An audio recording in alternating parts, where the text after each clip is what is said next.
Well, they wanted Nicholson and they wanted Warren Beatty and Wrong. I know. There's a it was way to harder do. to get actors. It was harder to get the financing. I could drink tritium. We could drink. It's got the radioactivity of a banana. I think you have been drinking it. I'm going to bring it to you. Nice to see.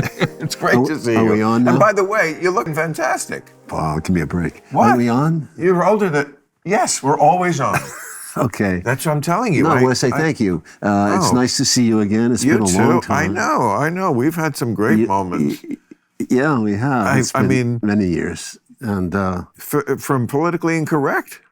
You remember that sign? Yeah, when you were on that show? I enjoyed that. I was... Oh, my God. I have some memories of you on that show. You were on once. Stop me if you... you were like... It just showed me what a master of like the visual arts you are. This was probably early 90s. And I don't think you'd slept the night before. I think you told me that. You're probably like up all night working on one of your brilliant scripts. Or, I mean, it was the 90s. And you looked like shit, but you had a handkerchief and like you were sweating, but then and when the camera was on you, you looked perfect and you sounded brilliant. You're really flattering. It's so true. Okay. You probably hadn't been to bed that night because it was, again, that's what we did back then. I don't know. I think we were talking about which one, JFK, or maybe it was Born on the 4th. I don't remember. You had me on several times. Oh, yeah. And you had me on with the panel, too. A couple, I don't know. Well, that show was all panel. Yeah, but I was a single guest on one of them. Okay, yes, we did some one-on-ones. Yeah, that's true. And then I was on again recently, and then I think you were pissed at me because I gave you some shit. I have never been pissed at you. Sweetheart, if I had to make a list of like my 100 favorite movies, there'd be like only a few directors that had like 10 of theirs on the list. You would be one of them. Really? Well, I mean, I'm not going to go through I'll accept that compliment. No, you know that. I mean, there was never a question. I mean, your politics and mine don't always meet. Or mesh. Who knows what yours are? Well, I say it every week on television. Everybody knows. I love your new rules. But you make up new ruals when you want. Okay, you don't know what I do. You don't watch my show. You're used talking to. out. You're used to. There you go. I used to. Well, already I caught you I'm talking sorry, out of your ass. I'm being honest. I shouldn't do that. I made you be honest. It's fine. I'd rather have honesty. I saw this several. I saw Bobby Kennedy. Liked the show. It's pretty straight. Bobby Kennedy on Real Time. No, he was on this. RFK Jr. Yes, he was on the podcast. Yeah. I saw that, and I saw the one with Woody, which was hilarious. Yes. But a little sloppy. Well, I hope. I mean, if we did it right. I mean, Woody and me. Well, I was curious. We're not making a movie here, Oliver. No, you have to be a perfectionist in every. When you were on movie. with Woody, it seemed like at times you had to coax him forward, and he was just he was being Woody, and he was just. No one was coaxing or thinking or doing anything. That's the beauty of the show. We just start. We don't think. We don't plan. That's the question. It's this. What you're always thinking, though. You always have a little camera in your brain. You do. Yeah, we both do, I guess. No, just you. That's why you're a director, but I'm not, and I don't want to be. I mean, that's too much mental energy going. I love it that I can do anything where I'm in the moment. I'm totally in the moment here in a way I can't quite be on Real Time. You're doing your hangout routine. Yes, I'm doing what I do. If I wasn't. This is a hangout. Yeah, this is definitely a hangout. So this is going to be the most. And the best part of it is that I get to hang out with you and all these great people who, like, if we weren't working, we wouldn't probably hang out. Although we've had dinner, but, we just each have our own lives. I'm just glad there's something that forces somebody like you, who I admire so much, to sit down, Yeah. But your purpose of this Club Random show is not. I guess what I'm trying to say is.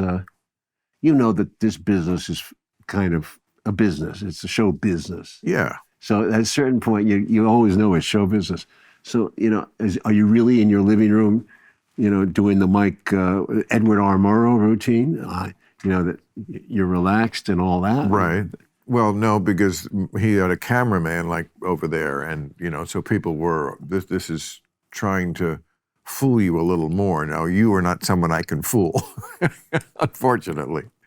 But I've had some very embarrassing moments in TV, because that stuff I do it's raw, and sometimes it gets people going, and they get really what do you upset mean by with me. embarrassed? Some people hate me before they even see me. People hate me too. Fuck them. What was embarrassing? You said embarrassing. I've had some bad shows. Yeah. What Well, embarrassed? I was on that guy Colbert. Colbert. Because he hadn't bothered to fucking see the 4-hour documentary that I'd done and worked on for almost a year. Right. And he hadn't even bothered to see it. And all he did was want to criticize my subject You're matter. not talking about the untold history of the United States? No, not the untold history. It was the Putin interviews. And he hadn't even bothered with it. So he was like, he hated Putin for whatever. This was a few years ago. He hated him. Well, I did see your documentary, and I still hate Putin. I mean, it didn't convince me, sorry, that... Yeah. No, I'm not trying to convince you, because you are who you are. But I was... Well, that's kind of a backhanded... Well, you are who you are, a person of limited intelligence who couldn't possibly understand this. That's really the implication there. Well, you should listen to him. He's got come he had on. many points. But that's not the place to start. Listen, this is your show. I'm starting to it's no show. There's no starting or ending. It's just, if we were at dinner, would we be planning this and go, oh, let's not start with Putin? He came up in conversation. I'm sure we'll come up again. I was again. uncomfortable on that show because his audience loves him, and they're cheering every fucking thing the guy says, and hissing practically at anything I say. I mean, it wasn't even a reasonable, legitimate debate. It was just like, do you know that I haven't seen the film and blah, blah, blah. Oh, no, that's unpardonable. I agree. But especially your films, especially with what you have earned, that means a lot in show business. If it was your second movie, okay, but you've earned that respect of watch that guy. You don't do that to Oliver Stone. Thank you. Yes. And I will say this about Putin. He and I have something in common. Can you guess what it is? I'll solve it for you. We both get up late. Yeah. Do you know that he's a late riser? Yeah. You did know that. Of course you know. Well, I never saw him early in the morning. No, but because he doesn't get up. Nor did I ever see Castro that early. Putin has a T-shirt that says, "Don't talk to me until I've poisoned someone's coffee." Oh, God. Oh, he doesn't poison people? Come on, man. Let's not start there. Okay. Please. I think there's a lot of things, accusations that get thrown out, and I think you have to weigh that against Western media and what they say. You mean all those people fell out of windows? I mean, you can't. We're starting in the wrong place. No, we're not. Okay, but we'll come back to this. Okay. So you're not scared of COVID. That's good. Why would I be scared? No, not that I have it. No, but because we have created a whole generation of germaphobes who are... Why? Because of COVID, because they were, if you raise kids as hothouse plants anyway, which we were doing for the last 15, 20, God knows how many years, but if you coddle them and overprotect them and helicopter parent and bulldoze parent them and try to keep everything dangerous and everything is about safety and God, don't go out of the house because there's germs and... Okay, if then you introduce something that really is somewhat frightening, whenever I see someone with a mask outside walking alone, they're always 22 years old. The people the least likely to be felled by this. And they're the ones who were paranoid about it. I mean, if something's going around, I understand. It was a very bad period. I didn't enjoy it. I traveled a lot. Who enjoyed it? I was doing a lot of work abroad in Russia. And during the pandemic? Yeah, it was 2-3 years of it. We were traveling freely, and I actually got my first shot. I'm the typical. I'm confused about COVID completely. No. I didn't. That wasn't. Okay. I was confused because my first shot I got in Russia. It was a vaccine, and it was based on they dealt with the previous avian flu or something like that. They had a vaccine? Yeah, they had a vaccine right away before us, and I got it. And it was working. It was fine. I came back to the West. They wouldn't let me back into the EU without getting another one? A pharmaceutical one from the U.S. Because they thought the Russian one was no good? Yeah, exactly. Insulting as usual. So I took the... Well, that's not... come on, Russia Oh, is They not had a very- big boy country in a lot of ways like that. I mean, they have very good medicine when it comes to stuff like this. They're very advanced. they look like a bunch of gangsters in No, tracksuits. I God, mean, it's, you're acting like Colbert now. No, but don't. but Let's not. Stephen Colbert and I probably agree on Russia and Putin. Well, I mean, don't- you're the outlier. Yeah. Okay. So I'm and, the outlier. and you know, anyone. Could Anyway, be- I got my first shot there. It worked. No nonsense. And they have a beautiful clinic there that does a lot of work. And they're very good. And they're very efficient. They came up with the first vaccine, actually, before us. And then I had to get the one of the Moderna or something like that, Right. the Pfizer, to get into the EU. Right. And then I got COVID somewhere along the line. And that's, it came. After you were vaccinated. Yeah, after. Me too. Everybody. It came and went. It wasn't for me Oh, a big deal. right. But some people it is, and I know some people who really suffered. So it doesn't make any sense to me. I don't know what the fuck happened. Then I had to get another booster. Well, But what I'm trying to say is that they never figured it out. They don't know what.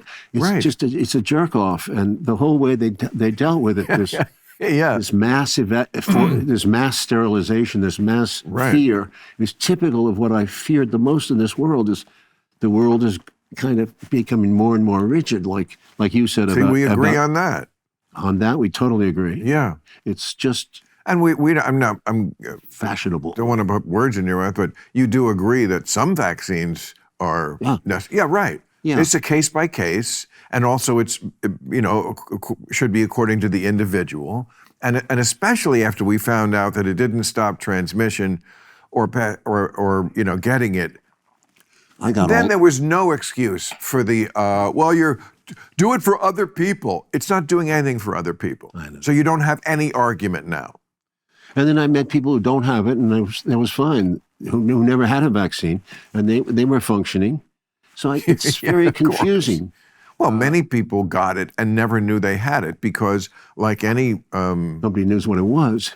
no, it's because people with very strong immune systems, something like that comes along, and maybe one day they felt kind of down or not quite themselves, or really dragging their ass, or maybe I feel like maybe I have a cold coming on, but they quickly got over it. So they felt like they never got it. And then on the other end of the scale, many people are not in good metabolic health. And so something like that comes along and they're either killed by it or have a very rough time with it. Yeah, That's what I mean by individuals. We're all at different stages here.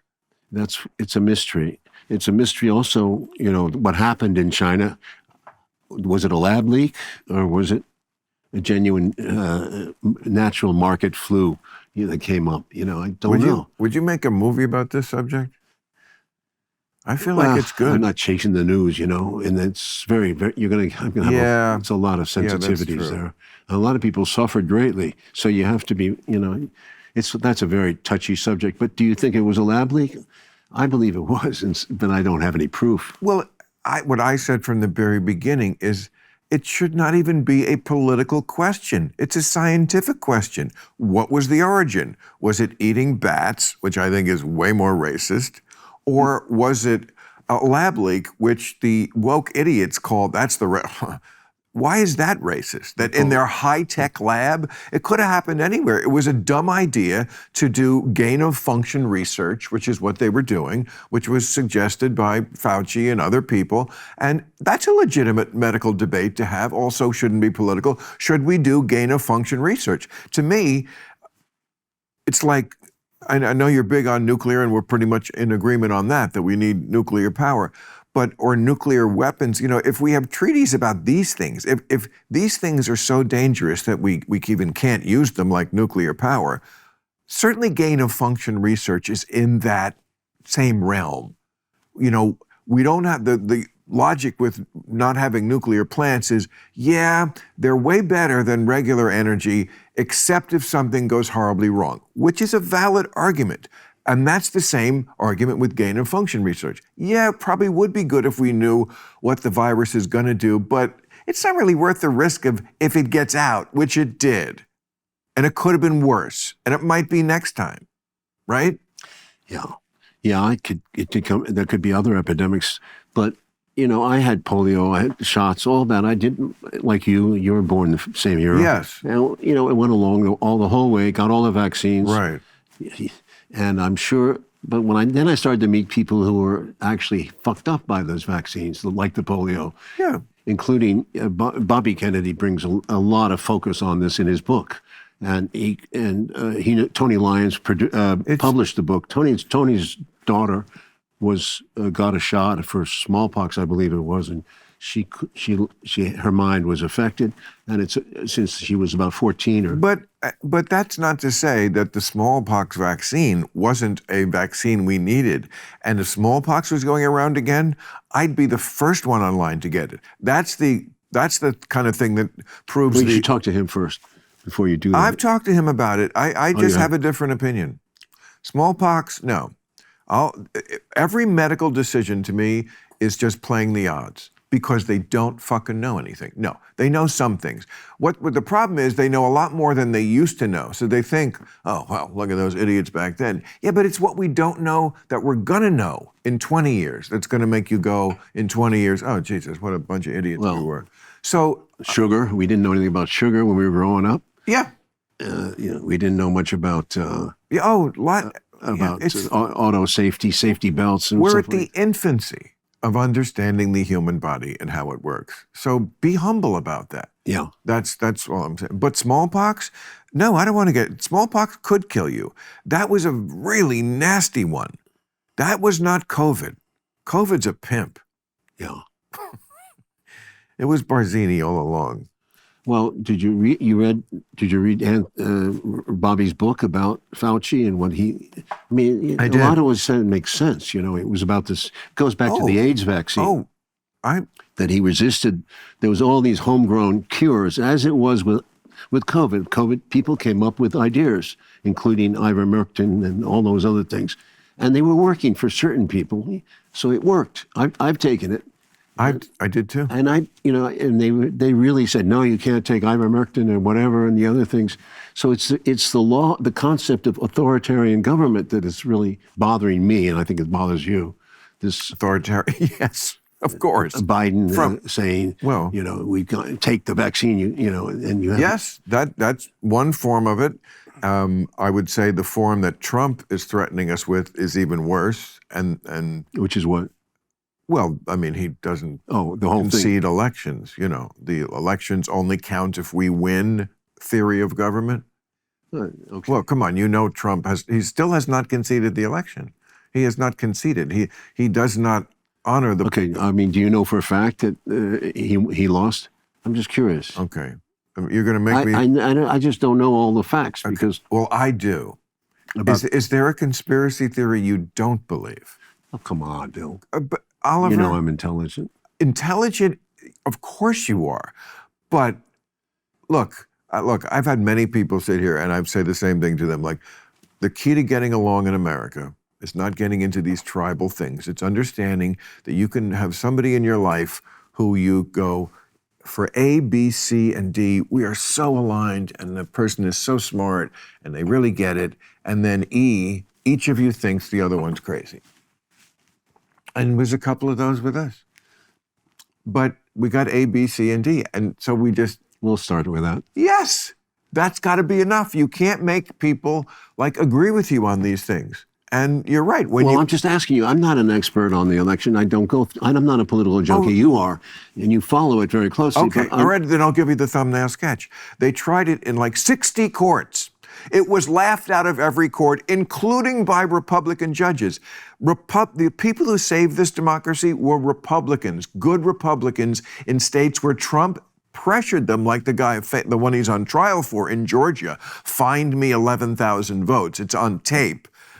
A guy like that saying to him, sir, we just don't do that here. I voted for you. I'm a Republican, but we just don't do that. That's what saved us. And they were Republicans. So you don't take their word for it. I mean, it would. Well, I don't know. I mean, you went through the 2000 election. That was horrifying to me. What happened when the Supreme Court closed that down? What happened there? I mean, the popular vote was won by. So what, should we just keep counting votes forever? I mean, should we still be counting the 20? Count them correctly. Let's just get rid of the Electoral College. Let's do a popular vote. The people who have testified that this was a fair and well-run election, it's a who's who of people like Bill Barr, Mitch McConnell.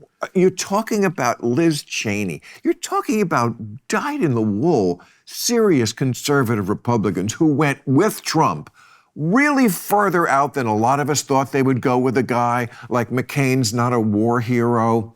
Okay, we'll forgive you. Lots of shit that he did, agreeing with Putin at Helsinki against our intelligence agencies, but I know we don't want to talk about Putin.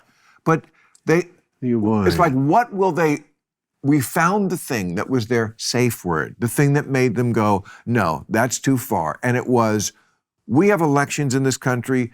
If we don't transfer power peacefully, if somebody doesn't just be an adult and say, okay, you can't win them all, we lost that one, good luck, sir. When Obama became president, George Bush stood with him and he said, we want you to succeed. They don't do that anymore. Not that I love George Bush, but what a great moment. So, what do you think happened in 2000 in Florida? 2000, well, they stopped the vote. Well, first of all, the governor's, the candidate's brother was the governor. And the lady counting the votes, remember Cruella Harris. Catherine Harris. I remembered the name wrong.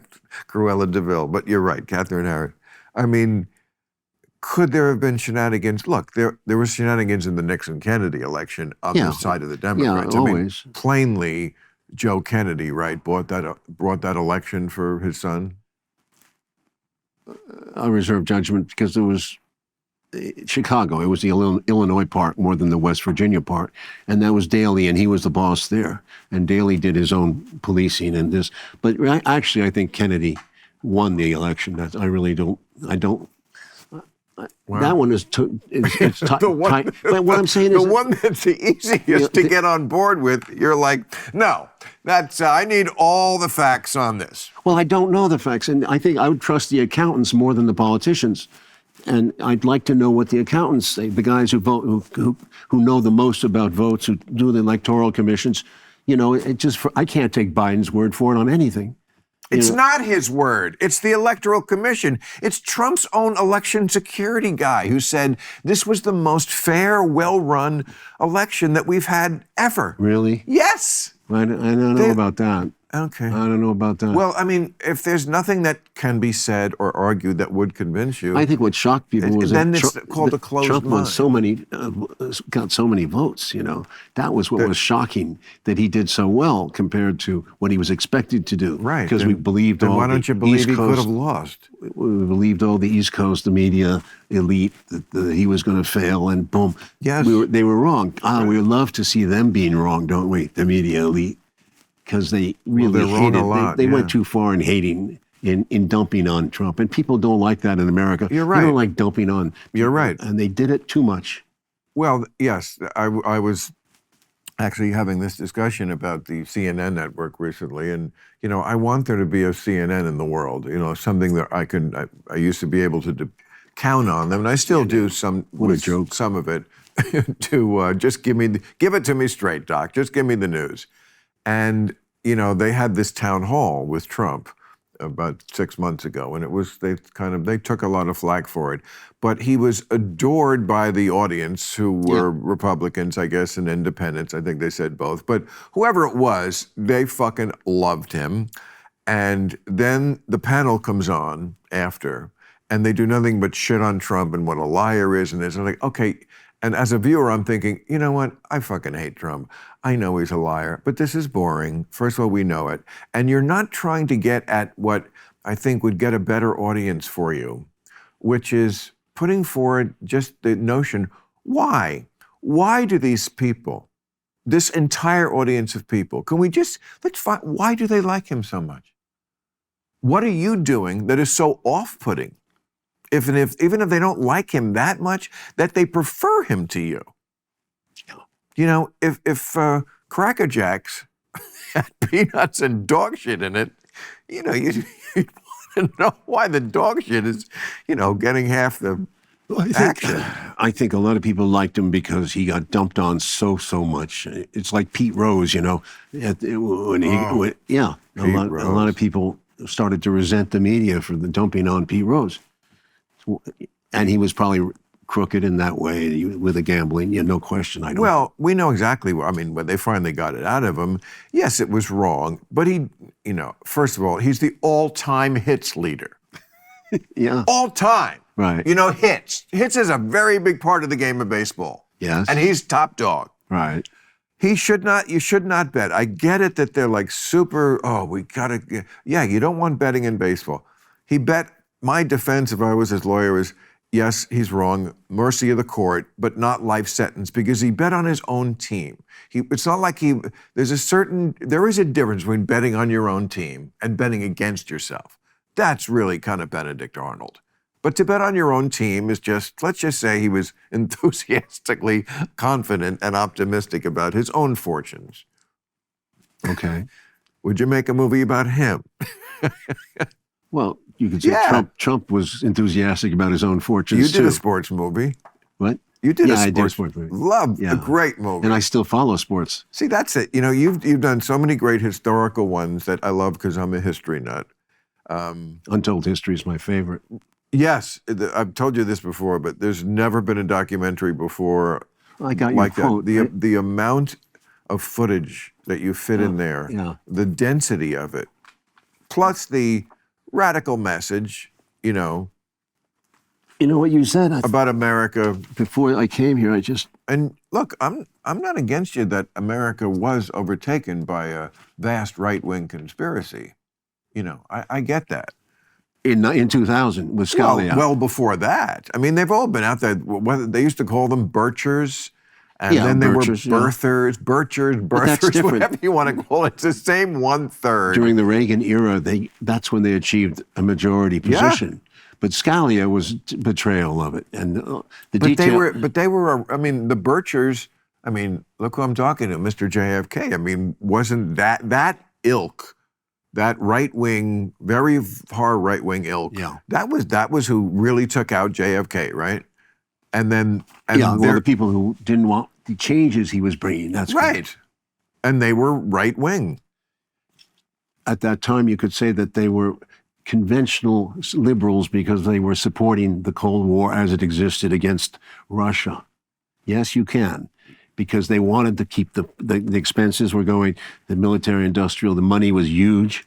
There was a lot of reasons to keep the whole system going as it was. So it wasn't just the right wing. It was also, unfortunately, the so-called liberal center.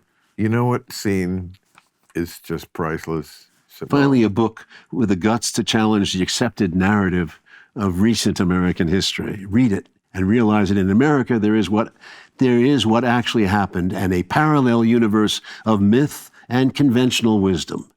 This is the Washington didn't really chop down the cherry tree book for our last 100 years. Yeah. That was what you wrote. I like that. It's I've never seen anything like that. A documentary that had me just frame by frame. I mean, the hours you must have put into that. Yeah, it was really a lot of work. But the scene in Nixon with Larry Hagman. Yeah. I loved Larry Hagman. Yeah. I met him a few times. He was awesome. Lovely man. Taught me how to make, he said he starts every day his breakfast was he would fry up like a biscuit filled with pot and eat that for breakfast. You got to love Larry Hagman. Yeah, we're going to smoke. But when Nixon he's like this some rich oil big contributor, and Nixon's down there, and we put you in the White House, Dick, and I got the EPA up my ass, and Nixon goes, well, Ron, if you think it's bad having the EPA up your ass, try the IRS. And that was your movies about government, but even when you made ones that U-turn.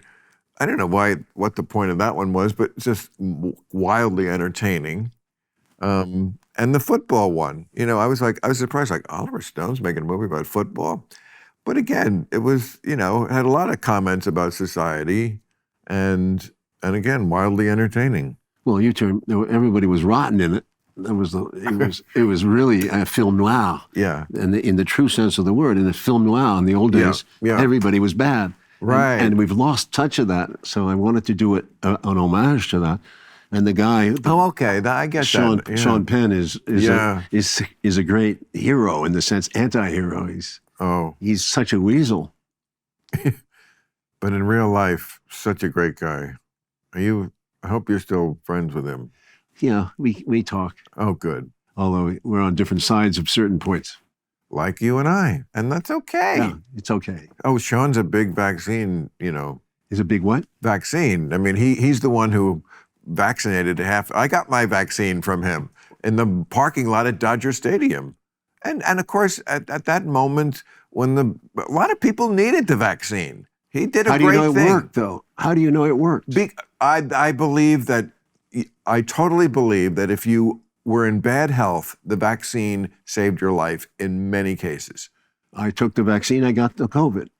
That's different. And you lived through it. And you may have not had a bad time with COVID because you had the vaccine, even though you got it. These are questions we don't know. And again, they're not political. What if it was a lab leak? What if the United States was developing Right. Well, again, these pathogens to kill for military reasons? It's at least 50-50 that it was a lab leak. But I feel like as time goes by, it's tipping more and more. There's coming to one of those points where there's a consensus. Maybe we'll never get there, but I feel like it's tipping toward lab leak and not bats. It's worse than that, I think. Because what are the labs in Ukraine? What is that about? The American labs over there, as if we're dumping in Ukraine all the things that What are you talking about? American labs? The labs that we have in Ukraine, for development of research. Of what? On all kinds of research, agricultural. We have labs in Ukraine? We had. Well, I don't know. They kind of buried it. Do you remember she admitted it? Nuland admitted it? Admitted what? She said we had labs there. Why was that controversial? Were we making anthrax? Maybe. Maybe, or new versions of it. I mean, we don't know. That's the point, Bill. It was buried. Come on. I'm surprised at you. I'm sorry. I don't know that. You're right. Well, we all have gaps in our knowledge. Everything we make in this country for food reasons is bizarre. I mean, cargo, whatever, the way we process beef, the way we make food, it's horrible. That's what's going to cause the next pandemic, is the way we treat animals. It was one of my first commentaries when this happened, because we thought it was the Wuhan wet market, and it could be. And if we continue to torture animals as we raise them. I mean, this is not saying you can't have animal food. I don't think we're ever going to stamp that out. I'm not sure we should. I'm not sure that it's scientific that we absolutely, all people don't need some animal protein. But you don't have to torture them and put them in these conditions that horrible for them and causes disease. When you stress out animals like that, they're sentient creatures. Yeah, I understand what you're saying. They become sick, and then they put antibiotics in the feed because you've made this sick animal. Now we're getting their sickness and the antibiotics. Yeah, not just the animals, but I'm worried about the people who are doing the experiments and the way they get the go-aheads from these companies, which is what, in a sense, Bobby Kennedy was talking about, Jr., when he wrote the book, when he was saying the resistance to AIDS until it became a huge a pharmaceutical giant. I mean, that drug that they ended up selling to the marketplace, ACT, was far more expensive than the original home antidotes invented by the homosexual community in San Francisco and various places. Los Angeles, antidote. What? Home antidote. Home. They made their own. Like out of what? Out of their own intuitions about drugs. Oh. And there was a lot of that was effective. You read the book. It was effective? Yes. Wow. A lot of people didn't die. And well, I mean, AIDS. And Bobby wrote about it. Now, listen, Bobby is not anti-vaccine. I'm not saying I understand. Well, I talked to him for hours about it, so I understand exactly where he is on that. He's cautious. He's cautious. I agree. Look, I am. If Fauci's here and Bobby Kennedy's here, I am closer to Bobby Kennedy. Good. But that last 20 yards, I'm sorry, you and he go to places I don't go. And that's okay. We're just in different places. Well, maybe we'll get you 10 yards closer. I don't want to be 10 yards closer. Why not? Because I think I know. Look, my mind's always open. I hope so. Yeah, it is. But, it has to make sense to me. You got to check out Ukraine Labs after this, and you have to check out the AZT debate. Okay, I'll do that if you just tell me about the dude who started the rebellion. I remember I was at the beach that night watching it on the TV, the Prigozhin, the Wagner group started the rebellion. Okay, so they look like there's going to be a revolution. I'm like, oh, great. Then maybe Warren Beatty will make another Reds movie about this revolution. Nope, they go home. And then like three months later, dude, his plane crashes. I mean, what are the odds? And somebody said to me, there was like 9 people on the plane. And somebody said to me, well, yeah, maybe it was planned, but maybe the other people were also enemies of the state. And I was like, even the stewardess? I mean, you can't really think that is a coincidence. Well, all this, you want to go back to the beginning. No, do you think that's a coincidence? Back in 2000, it could have been. It could have been because I've flown some of those private planes in Russia, and some of them are not the best. It could have been, but listen, I don't know the answer to that one, and I don't see the motive. He was. Would you say he's a person of interest, Putin, in 2000? In that era when Putin first came into office, there was that famous poisoning of the, what's his name? The guy from the ex-KGB agent who'd been out of the KGB for 10 years, correct, in London. You have to you got to look at the London intelligence agencies, the English ones, MI5 and MI6. You got to think about what they did in this affair, because this is a dirty story. The guy was working for Brzezinski, I'm sorry, not Brzezinski. Brzezinski was our national security advisor under Carter. I know who you're talking about. Okay, very rich. He was right. Okay, he employed his own intelligence people. Right. And inside that world of London, when you examined it and you got into it, there was a lot of infighting. People were selling information to each other. There was a factionalism. All kinds of rich men were playing games, and this guy who was supposedly poisoned by the KGB or Putin, there was no motive because he'd been out of business for 10 years. He was worthless as an agent. He had nothing significant. They said revenge because he'd betrayed his country. That's bullshit. Okay. Because a lot of Russians at that point were betraying their country, including KGB agents. You think killers need a great reason to kill? Why do you go out and antagonize the world on a case with a wife who's going to go around screaming that you did it? You don't do that. Why? All the time these poisonings occurred, it was always at a key moment when the West was when there was a rapprochement in the dealings between East and West, and each time it was a setback. It was almost planned, and I'm convinced that much of this stuff was done to hurt the U.S.-Russia relationship, and that's the key to this whole thing that you and I disagree with, because you've got to get into the reasons. Why has the United States been so suspicious and so destructive and hateful of Russia? It's almost like racism here. It's like, I'm sorry, it's almost like the Russians are... Klingons. What? Klingons. Like in Star Trek? Klingons? Whatever.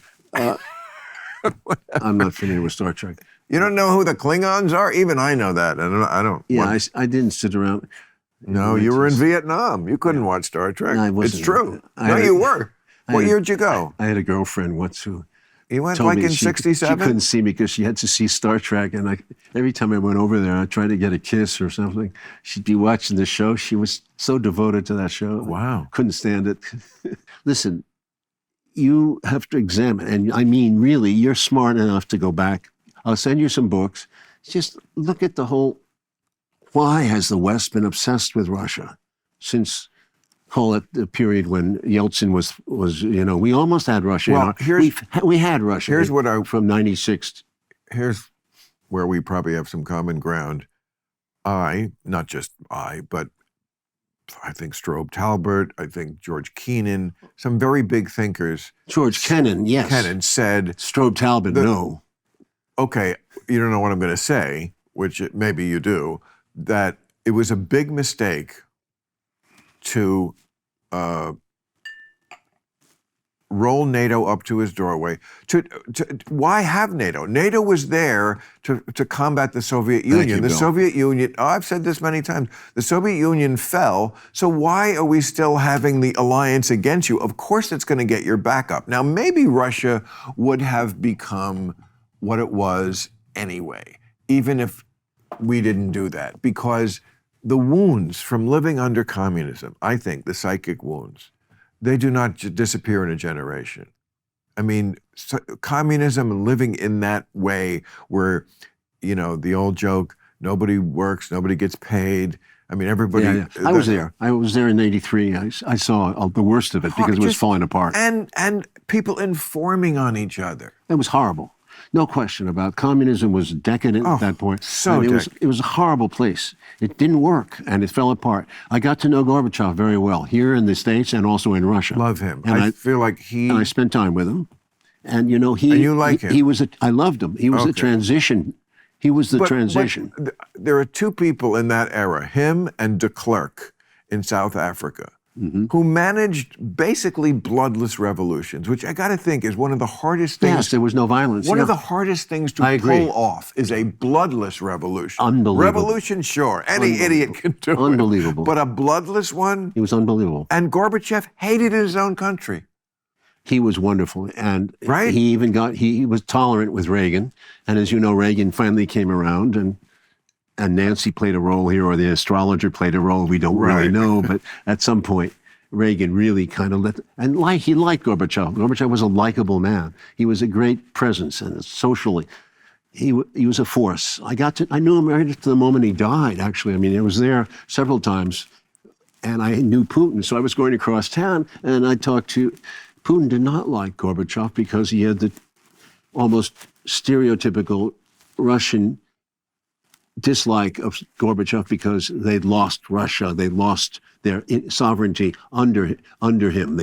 That's what they thought, and Yeltsin was a direct result of this weakness. I mean, actually, Yeltsin took advantage of the situation, put himself in with the federal government there, and took over, and he was the boss, the new boss.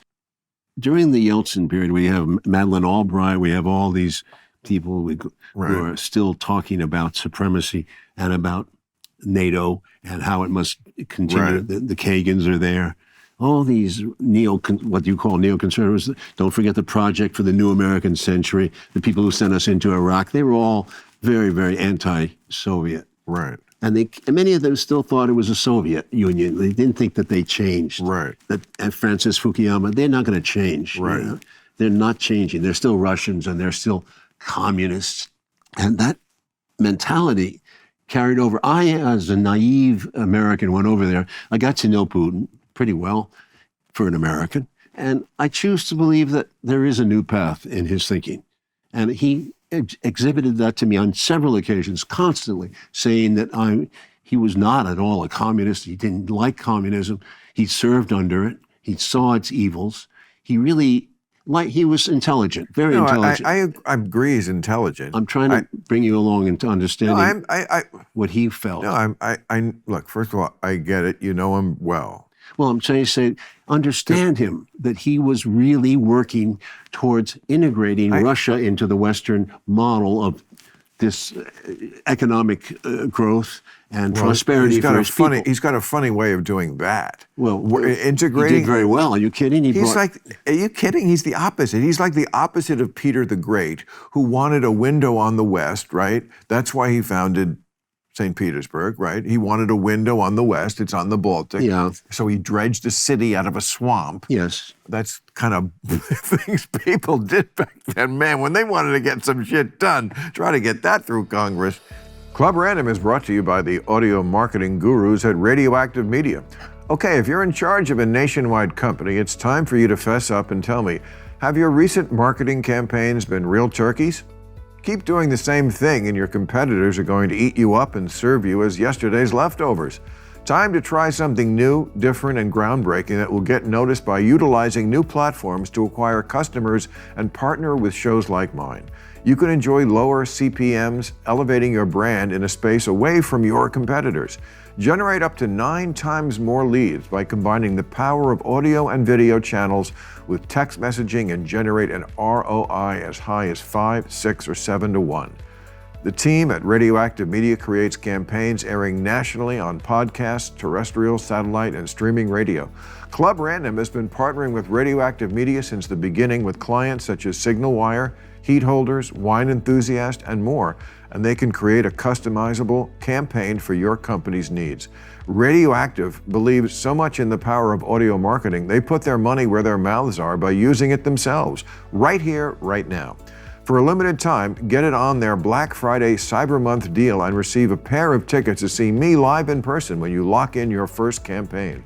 Whether you have a great business-to-business product or service or incredible consumer product, these guys will take your business to astronomical heights. Go to radioactivemedia.com or text the word random to 511-511.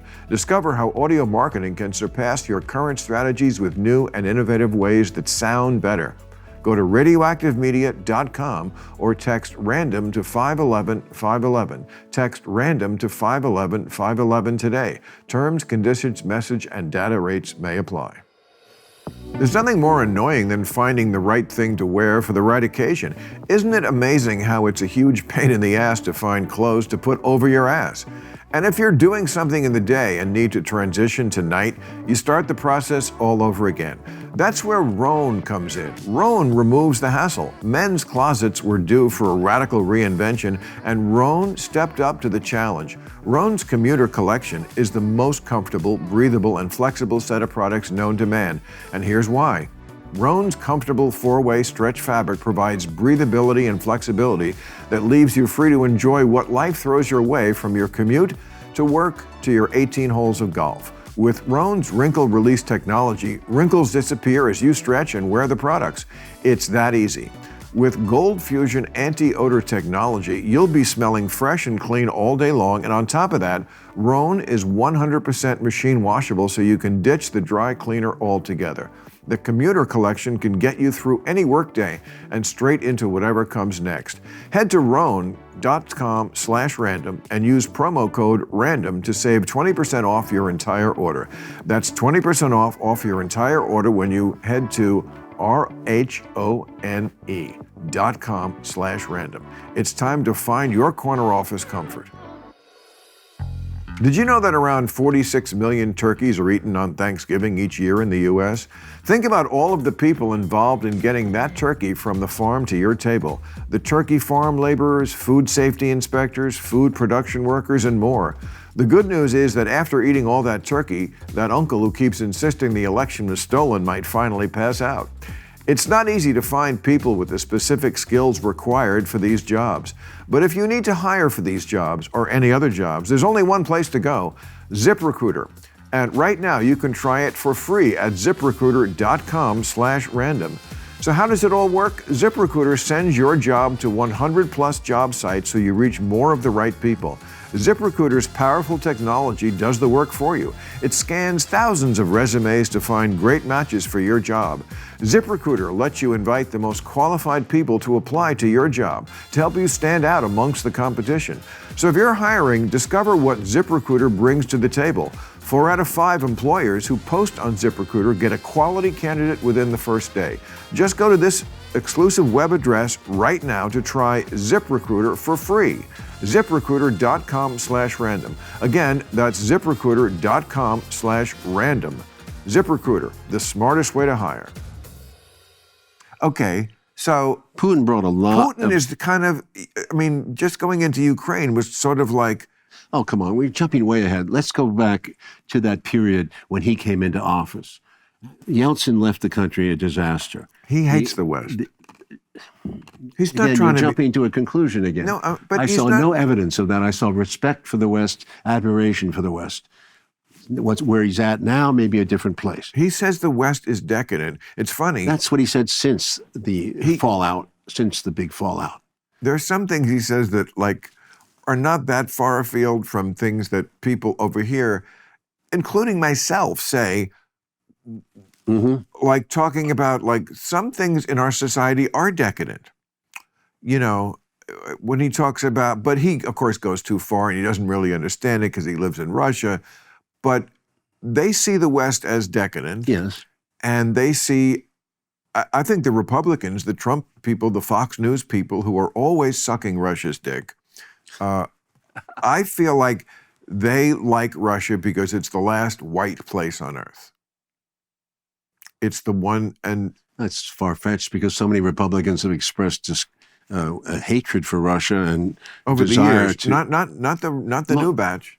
Mike McConnell, all those people, they're not Russian. Mike McFaul, all these people in the Republicans they're so anti-Russian still. Nothing has changed. The point was Well, I was Trump trying to wasn't make. anti-Russian. What? The point I was trying to make to you was that Russia was broke. It was finished. The people were dying 10 years, men were dying 10 years earlier, women were dying 7 years earlier.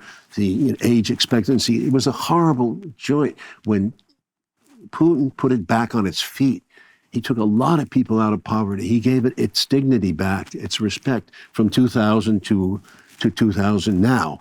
And now but you have to allow for the growth of that. And when that started to happen by 2007, when we went to the Munich conference, when the West started to really think about Putin and really say, this is not our goal. We don't want to have Russia back on its feet. We don't want a sovereign Russia. We don't want an independent Russia. We want to strip them of their sovereignty so that we can do what? So that we can move into the Eurasian continent, which is rich, rich, rich, and Russia is too. Thousands of natural resources, so many. If we can get Russia either under a Yeltsin or somebody else, get him in our pocket, we'll own Russia. Wall Street will own Russia. That was really the motivation to keep moving and why they turned on Putin.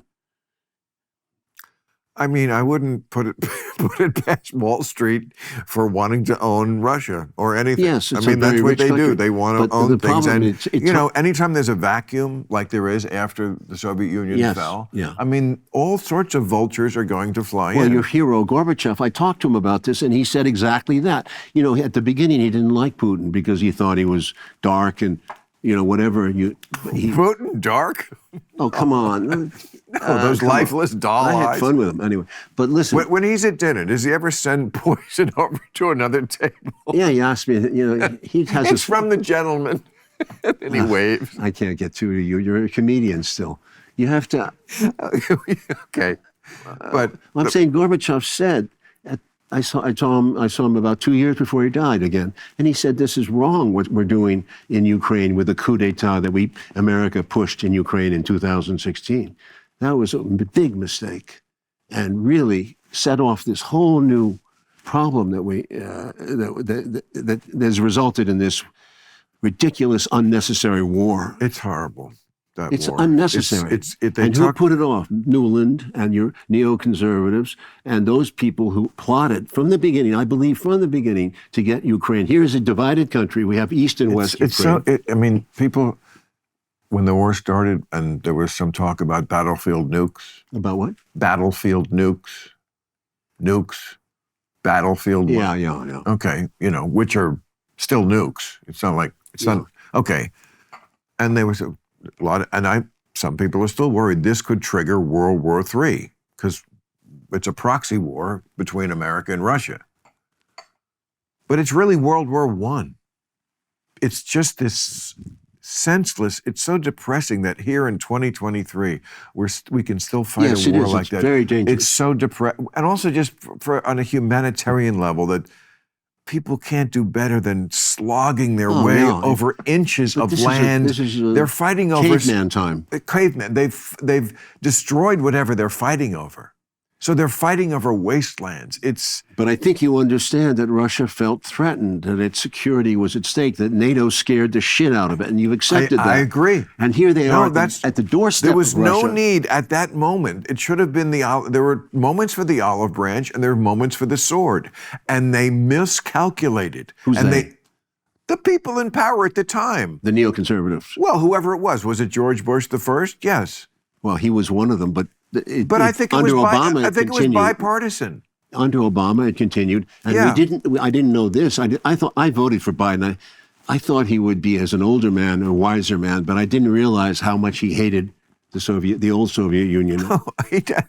Well, the Soviet Union was a hateable place. Yes, But not the people. He was to an extreme. He voted in many ways.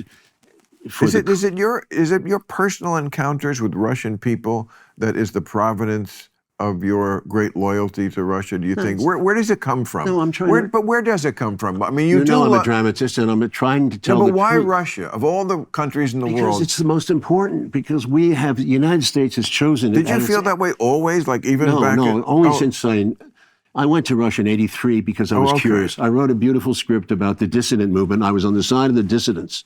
A lot of them were Jewish. Yes. A lot of them, as you know, suffered greatly in psychological institutions. Oh my God! They were given Thorazine. I met quite a few of those people, and I hated the Soviet regime at that point. Then Gorbachev came along, and you begin to see that there's another side to this thing. Then I meet him. I go to Russia again, and I meet Putin several times. Actually, I went there for Snowden. That was my movie I did in 2016. Loved it. 2016, and Snowden he's a character, but he lives in Moscow. Do you communicate with him? I can, but He's in Moscow. Yeah, he's in Moscow. He's become a family man. Talk about standing up for what you believe in, and this is also something I do. I told this to Bobby Kennedy when he was here. Like, I don't agree with everything you said, and I said to him, you know, your father, I don't think would agree with everything you say, but he'd be very proud of you. Because he talk about sticking by your guns. Yes. But Edward Snowden, willing to, live in Russia, give up your country, that is a sacrifice. You might not agree with everything, but in general. What about Julian Assange, too? I mean, these people stand for something. They mean something. Right. They have the most integrity, far more than any American political leader that we have. We have no leadership that way. We don't have anybody who stands for it. When John Kennedy spoke about peace, that's what I'd like to see American leaders talking about, peace. Where is Julian Assange now? Julian's in London still at that Belmarsh prison. He's in a prison in London. Yeah, horrible prison. He was in a Ecuadorian. Yeah, that was before. Right, I remember Pam. And they were taping him, as you know, through the Spanish intelligence firm. They were planning. They were even planning to kill him. I'm not sure about this, but there was a plan to kill him. Well, Pamela Anderson used to visit him there for sex, so I hope they taped that. We could get Who visited him? Oh, you mean Pam Anderson? Yeah. She was. No, I met his wife, and I got to know her a little bit. Sarah, she's a beautiful woman, and he has 2 children with her. I met Julian when he was a bit more cocky, and he was a little.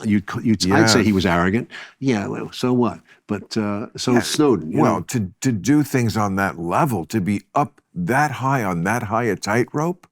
Of course, you have to be a little cocky. Well, he was taking on the empire, and that was a huge risk. I mean, and he didn't. I don't know if he saw this coming. No, they hounded him they're hounding him still. They got Snowden because Snowden was in a tough position in Hong Kong because the extradition was going to. The Chinese they didn't know how the Chinese would play it, if they were going to extradite him from Hong Kong or not. They have a separate system there. So Snowden has to flee. Julian arranges for him to go to Ecuador, first of all, and then I think it was Ecuador, and he doesn't get there because the plane goes through Moscow and the plane goes from Moscow to Cuba, and from Cuba to Ecuador and so forth. So he ends up in Moscow, but the United States, knows he's in the air, so they take away his passport. Now he's no longer a citizen of any country in the world, so he's stranded in the Moscow airport for, 2 weeks, 2 weeks at least. 2 weeks he sleeps in that hotel in the Moscow airport. And then, of course, there's got to be some. He wasn't very happy about it, but Putin did give him access and said, you're here, you're a free man, you can do what you want. Does Snowden have a decent life in Russia? Does he have a girlfriend? Now he does. He has a citizenship, I believe. You can have a dual citizenship. Is he married? Is he? Oh yeah. Didn't you follow all this stuff? I'm trying to remember. He had a beautiful girlfriend in America, the pole dancer. Sheila. I didn't know. Shailene Woodley played her. Shailene Woodley played her in a movie? In your movie? She was an amateur pole dancer. Well, okay, but that was the eye-catching part of it. No, she was a woman who tried Okay, so did she go with him to Russia? Yes. Oh, so they're still together. She went there after he was barred from the U.S. I mean, he can't go. He can't even go. If you remember when the United States brought down the plane of Evo Morales, the Bolivian president, when he flew out of Moscow, they brought down that plane in Vienna. Well, that one they brought down. That's, but the other dude, Snowden can't go anywhere because the United States has its claws everywhere. You know, sovereignty scares. You know, you can't go to Egypt. So here he is in Moscow. He took his medicine. He got used to the place. He's probably learning Russian, and it's hard to learn. Right. And he's made his way since the movie of 2016 was, I'd say in the last 8 years, he's become much friendlier and understanding. Do you think there'll be a day when he can come home? I don't think so. He's got his girl. His wife, his girlfriend. Do they have kids? I think there's certainly one child. I think they have a second child. She was the only chick who spoke English. I mean, what's he going to do? No, I'm No, kidding. a lot of people in Russia speak English. They do? Yes. Wow. Especially in Moscow. Come on. Moscow's wild, I hear. Moscow's like a great as far city. as like a party. Of course not. It's like New York. It's like a party, like a giant party. It's a sophisticated city. Right. And great parties, by the way. The Russians do party. Oh, I remember when you partied. Remember when we were out a lot? Like, what the fuck were we doing? You're talking about the 70s? No. I'm talking about the 90s when 90s. We would be here like, I don't know. I just used to go out way more. Do you go out now? Well, I was on my third wife. On my second wife. So by the 2000s, I got my third wife.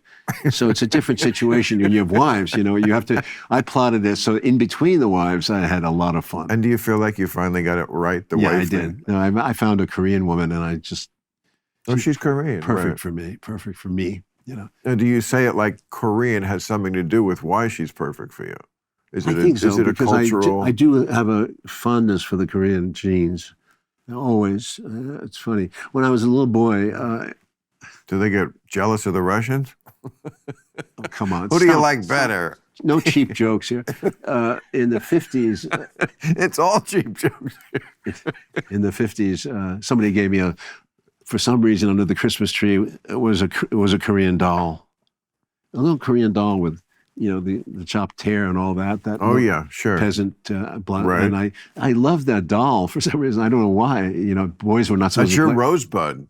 That was my Rosebud. And it ended up being the girl, the woman. Okay, so that explains the Korean Rosebud. What's the Russian Rosebud? Gorbachev, probably, because I began to understand through his compassion. He was a compassionate man. Right. You know, very generous. Oh, it's amazing what he began pulled. to understand. I mean, I'm going to put in that category Obama getting elected the first black president. Like, there are certain things that are like, no, Obama prosecuted Assange. You know, come on, you can't say he didn't. Obama didn't. Okay, Obama was a creature. That's not even what I said. What I said was getting elected. Yeah. Oh, yeah. I liked him then, but something happened between November and January. You know that. Obama was a hard ass on national security issues. I mean, he was not afraid to also drone a wedding. He totally was not shy about, you know, and it's not funny. I think he was scared. I think he was scared of assassination. I think he was doing his job as he thought it was done best. And I've heard from many people, if you got elected president, they take you in a little room and they tell you some things that would fucking curl your toes. Yes, exactly. And so you tend to like err on the side of caution and killing, quite frankly. Well, that's not good. I mean, you know what? They shouldn't be able to take you in a room and, twist your mind. Of course that's not. Like brainwashing. Well, but that's not good. You know Stalin's famous line, no person, no problem, right? As a way of handling problems. What happens to our presidents when they get elected? Carter, the same thing. You know, Brzezinski turned him around. Carter had a much more humane approach to the world than what happened. And Brzezinski, who's Polish, turned him around completely on Russia. hate What did hate Putin- Russia. And if you remember, Carter's the guy who said when Russia invaded, so-called, in Afghanistan, he said this is the biggest threat since World War II. Yes. That was a little exaggerated. Why would he say that?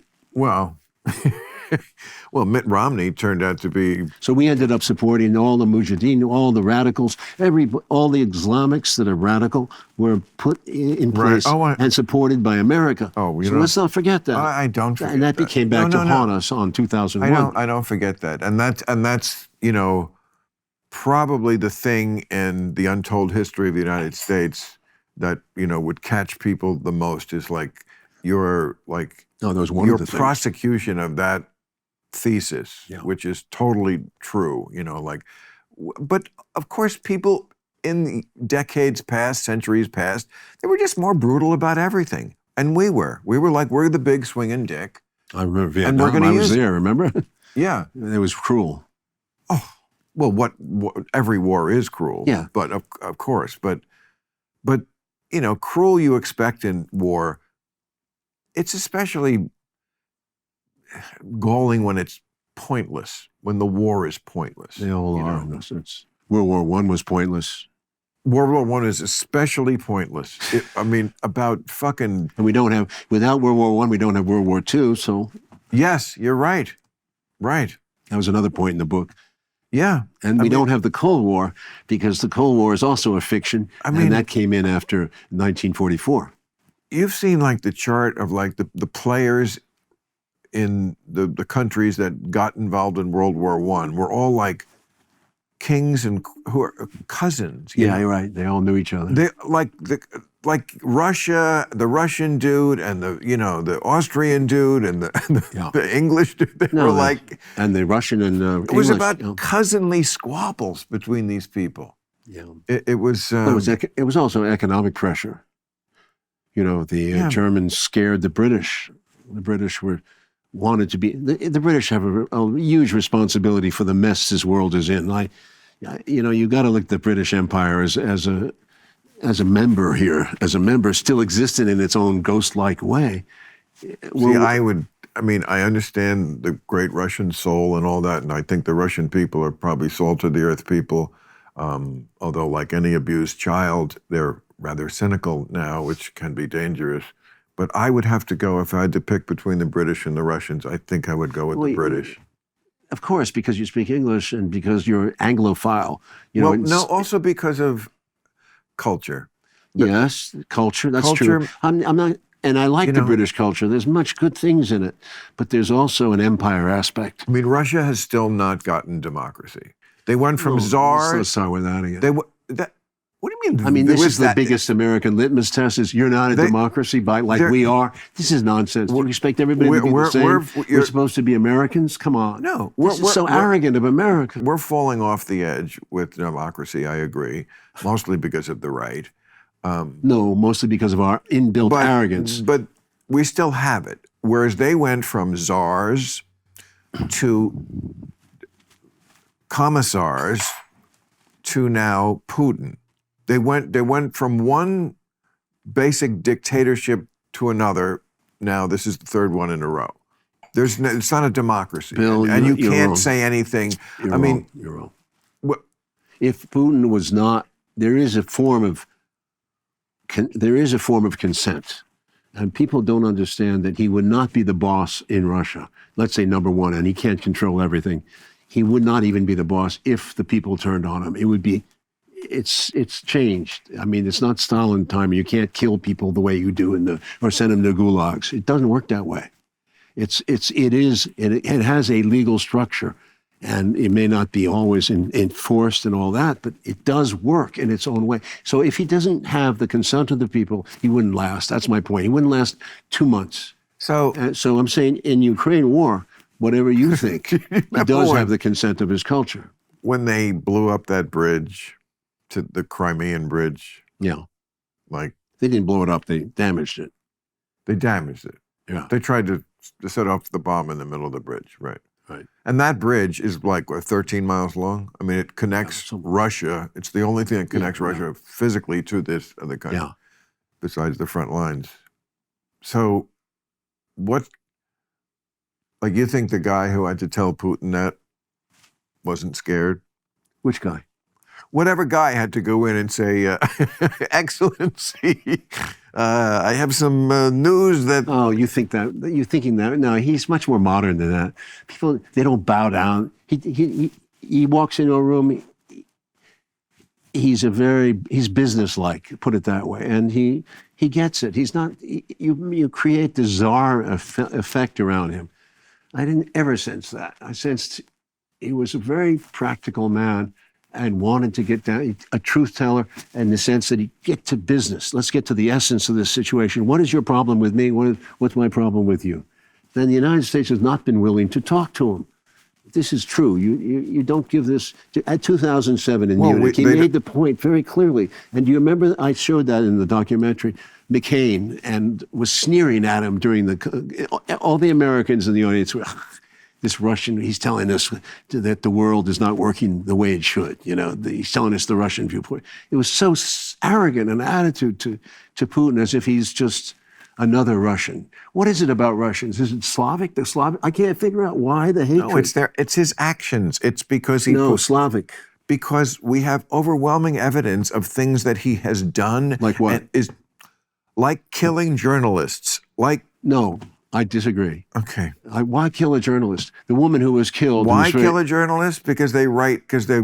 Well, you don't like the review. The woman who was killed, and we know this if you really follow the story, was killed by Chechens, and that was at a time of that civil war. Oh, he couldn't have a. Anna.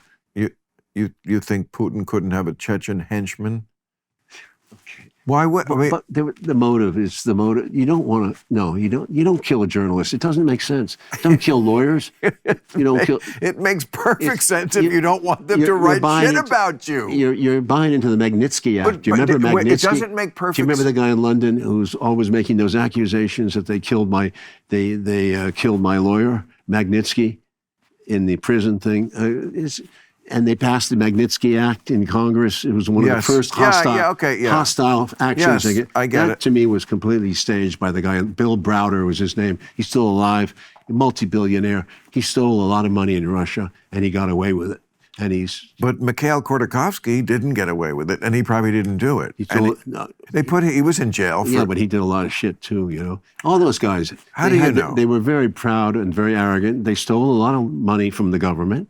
And Putin put it back together the best he could. Oh, okay. All right. Well, so, I mean, you're saying that all the evidence, I'd like to see the evidence and discuss it. Let's discuss it. Let's go with MI5 and have a discussion. Let's really examine these murders, so to speak. Really. Because I think Putin has given up. There's no point in protesting.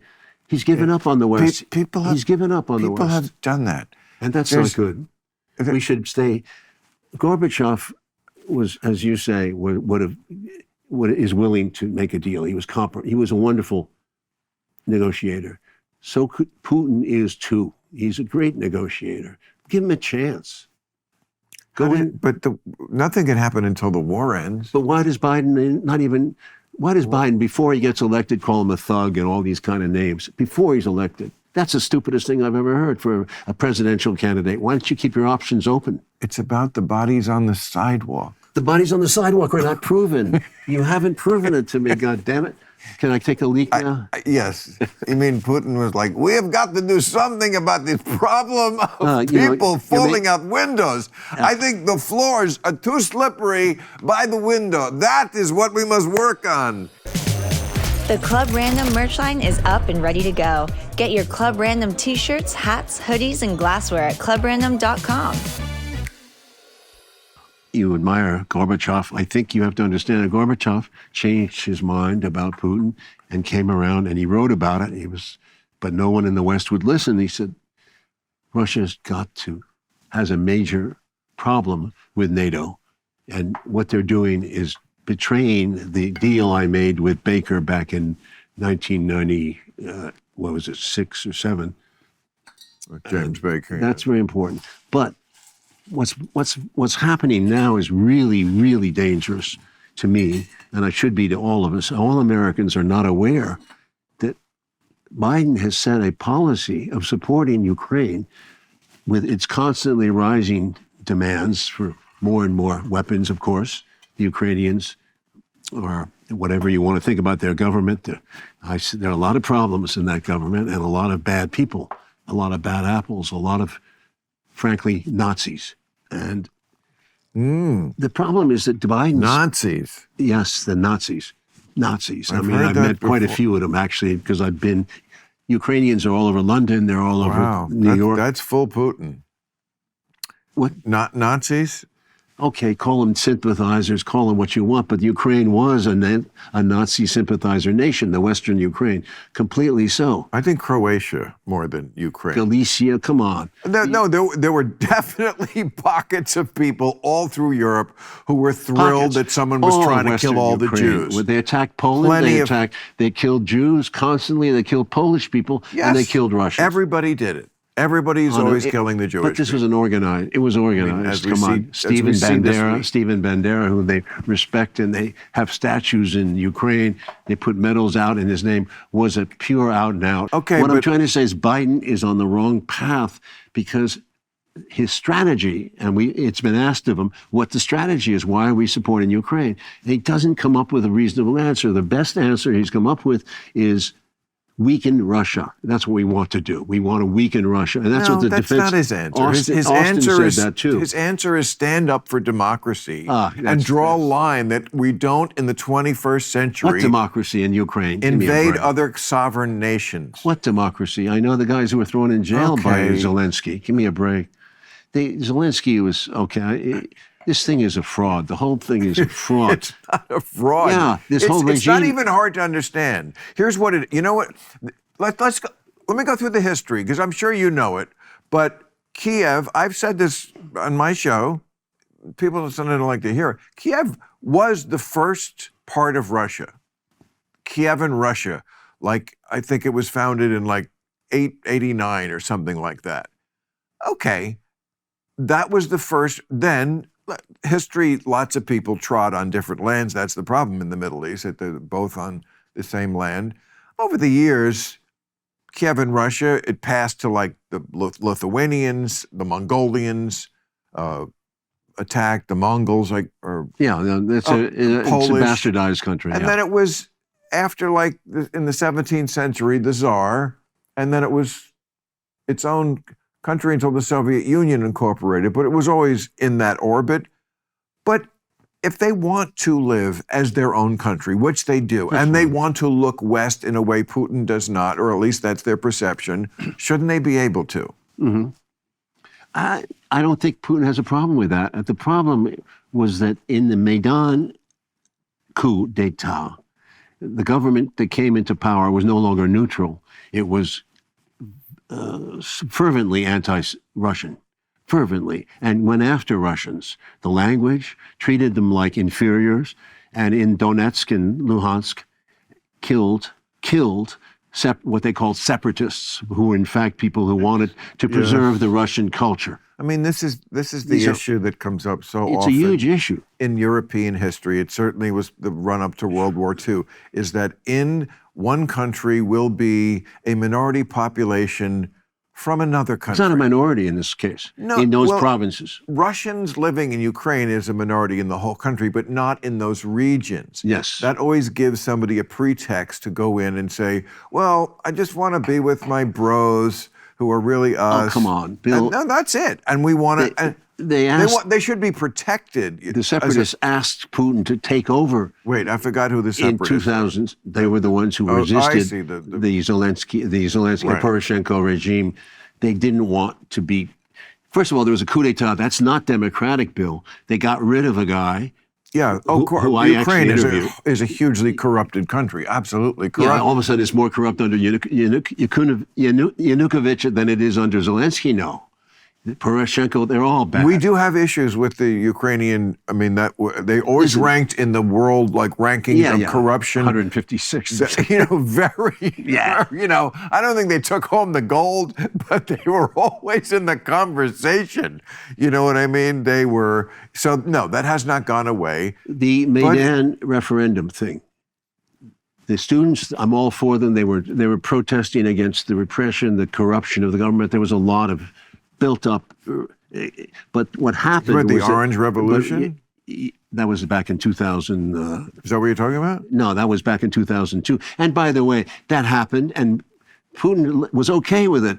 They wanted to do that. You know, he accepted that. But what happened in 2016 was that coup was definitely pointed at Russia. And if you remember correctly, Yanukovych, who was the president of Ukraine, was negotiating with the European Union for a better deal than he was getting from Russia. That was the whole point. And at the end of the day, the EU cut him off. They didn't give him what he wanted. So he came back to Ukraine and he said, let's give it a halt. We're not going to rush into the EU deal because it's not a good deal. Who was the leader? Can you listen? Yeah, I'm listening. But I got to get the players right. Yeah. You caught who? Yanukovych. He was the president. Was he the one with the fucked up face? No, that was There was his similar name, but no, he was back earlier. That's who he was running against. Yeah. A super fucked up face because he was poisoned by certainly not Putin, but why not Ukrainians? Why not? I mean, let's be honest. Well, there's a lot of infighting in Ukraine. You know that. No, I mean that's. Okay. So I mean, we'll never know. You automatically assume that Putin is responsible for everybody. He's like a James Bond film. Dr. No does this, he does that. It's exactly like a James Bond But he's not. film. He's exactly like a Bond villain. He should be stroking a cat every time you see him. Exactly. He is exactly a Bond villain. You see, that's where your problem is. He has $1 billion. He has $1 billion. It's easier for you to call him a cliche like that, characterize him like that. It's easy. But Gorbachev came around, and he was, you admit, that was a man who was closer to your own unbelievable liking. I'm telling you, de Klerk, Obama, and what? Okay, go back to I'm just talking about as political skill to thread those needles. I should write a book if I was that kind of person, which I'm not, and somebody else should. That'd be a great book. De Klerk, Obama, and Gorbachev. The people who What about Mandela? Well, yes, but I mean, what de Klerk did was different. I'm talking about a sort of Mandela assumed them. Yeah, I mean, you could broaden this out to lots of people, but the harder thing I think to do was to get that transition from, okay, we're this badass, horrible apartheid country, and now we're just going to give that up. That's a pretty hard sell. Can you imagine if you tried to do something like that to the right wing in our country? Yeah. I don't know what you're talking about exactly. Where you're talking about what de Klerk was able to do, to have a bloodless revolution where he somehow convinced. And Gorbachev had one, and we accept that. And also, I'd like to point out to you that when Donetsk and Luhansk asked for Russian, they wanted their own sovereignty. They wanted to be autonomous, not sovereign, autonomous. And that's all they wanted. But people were being killed left and right in those provinces because they were considered terrorists and separatists. At that point, they asked Putin to protect them, and they would go under a Russian protection. Putin refused. You have to remember, Putin refused. He didn't want it. He said, look, we'll try to help you, but you've got to help yourselves first. And that's what they did. They fought like dog and cat for the next 6 years, and they were killed. They say 7,000, maybe 8,000 people were killed in those provinces by the Ukrainians. And those were dirty assassinations, most of them. Let me ask you this. What? Okay. Do you think there's too many countries in the world or not enough? When you hear about places like this that want to be autonomous, Scotland wants to be autonomous, the Basque. If they're willing to die for it, yes. So you think there should be more countries? We should split. There's too many times we smoosh people together. People are willing to die for it. Like Belgium. They fucking don't want to be together. The Flemish and the Walloons. I don't know about that. You have to go there. I know it. Oh, you spend a lot of time eating Belgian fries. Okay. No, it's waffles, French fries, but then Belgian when Russia, waffles. The Crimean people, is an interesting story.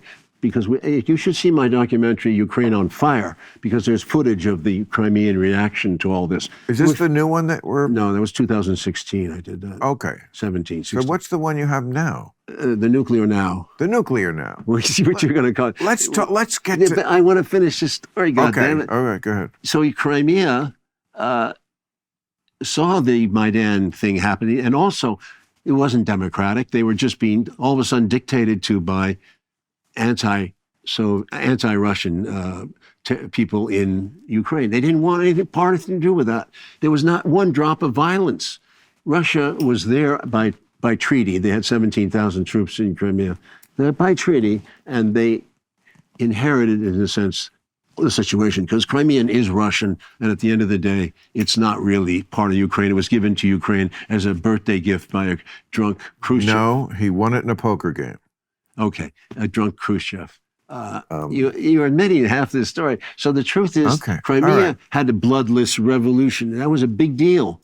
And we showed all that, how the Ukrainian troops were marching towards Crimea. These are conscripts. They were in Crimea, Oliver. and they stayed in the barracks. They didn't come out to enforce the Ukrainian point of view on the Crimeans. The Crimeans then had a referendum, which the West mocked. They have my utmost admiration. I just want to finish one point. I'm sorry. Oliver. Okay, I just wrap it all up quickly. It's killing me. The point is, where is this leading? Where are we now? Ukraine is getting its ass kicked. So many Ukrainians have died. So many have moved out of the country. And this Zelensky continues with this hollow government and continuing the charade of Western arms. Give me everything you have. It's not going to end well. It is kind of an open salad bar with us. It's a sewer. It's a sewer. And Biden has got no policy except weaken Russia. That's not going to work. Okay. The point is, Russia is not interested in gaining Ukraine. It's interested in securing the autonomy of those provinces in the east. So if I say, okay, I agree with you on everything, can we move on? So there's no Russia does just not tell me want what the safe word is. They keep saying Russia invades Ukraine. I agree. They don't want Ukraine. So true. Who wants Ukraine? Exactly. It's a fucking mess. It's a sewer. As I've always said. Anyway, the point is, it's not going anywhere. And that's, so what's the risk is that Biden takes it. Biden, who's, I don't know what he is anymore, but what if he takes it too seriously and he wants to go further and further and further, and it becomes a world war situation? Then it becomes very serious. He's not taking it anywhere. He just gave bigger missles to Ukraine. Okay, but they're fighting a defensive war. They're not taking it anywhere. It was an offensive war because they went into Ukraine with this plan. The neocon used Ukraine as a proxy situation to beat Russia down. And in order to defeat Russia, take its resources, bring to Wall Street the riches that exist in Eurasia, this is a huge move. I think you should make and it sets the tone for their Chinese. Our next step would be the Chinese. I want to see you make a whodunit. So we go after Russia, then we take China, and then we take the world. A whodunit movie. What? A whodunit movie. It's a whodunit. I want to see you make one. And at the end, when we find out who done it, it makes no sense. Yeah, very funny. Here you go. That's pretty good. That's pretty. Wow, he's a hard judge there. I got a pretty good out of him. I'm thrilled. You just made my night, Oliver. Bill. Hey. Nuclear energy, okay. Yes. And again, it's one of those that it shouldn't be political. We should make a dispassionate, logical decision on this. And where I have fallen is close to where you are, I think, which is, yes, when it goes bad, it goes very, very bad. We just can have to find a way so that it never goes very, very bad. There must be a way to do both. I don't agree with that. Oh, I thought that's where you were. No. That's the rap on nuclear. When it goes bad, it goes very, very bad. No, the worst that we've ever... Yeah, because that's what's happened. The very worst that happened was Chernobyl. And that was highly over-exaggerated considering the damage to the casualties. Nothing lives there. It's actually a very rich nature has come back and it's full... I can get you an apartment so cheap. No, look. Chernobyl is over-exaggerated, and it was used by the environmentalists to kill off, and the oil business was used to kill off any development in Western Europe as well as America. I mean, they closed. They didn't build anything basically after Chernobyl. And then, of course, they lied about 3 Mile Island. It was not at the disaster that was pictured at all. Nobody got hurt. It was the containment structure worked. And then in Fukushima, it's a joke. No one died. It was all, the tsunami killed 18,000 people, and they blamed it on nuclear. It's a nuclear disaster. That's bullshit. It was all, the Japanese built the structure was not as it should have been with next to the ocean and so forth and so on. Meanwhile, Fukushima is okay. Japan closed down its reactors stupidly, and now they're back in business gradually. And unfortunately, Japan took a big step back. I guess this is what would define us if we did a show, is me playing the part of the centrist. Yeah, because I don't see the problem with acknowledging that when a nuclear power does have an accident, it is bad. What about what about the carbon? Why the Union apology? Carbide in India? Why the 20,000 people died in India from the Union Carbide gas accident. Also bad. What about Exxon? What about all the things that happened with oil, gas, They have coal? nothing to do with the question I'm asking. How many people die every year from coal? I mean, probably estimated 15, 20,000. That's completely irrelevant. We're talking about whether far it's more dangerous. We're talking about a fundamental question: whether we should include nuclear in our energy portfolio. I mean, Absolutely. in France's energy portfolio, Yes. it's 90%. Yes. Okay, so that's, I would say, the far end of it, where we could go as a country, or we could do what we basically have been doing for a couple of decades now, which is saying, no, this is too dangerous. We've seen the accidents. It's just, yes, it's great unless something goes wrong. Okay. Another fear story. Fear story. But why can't we acknowledge the part that is just, again, true? It is bad if it goes bad. But not very bad. Well, I think very bad. I think nuclear waste in the ocean is very bad, and that's what we're getting with Fukushima. No, yes, they are. Japan said they're tritium. releasing. I could drink tritium. We could drink. It's got the radioactivity of a banana. I think you have been drinking it. I'm going to bring it to you. It's as dangerous as your scotch.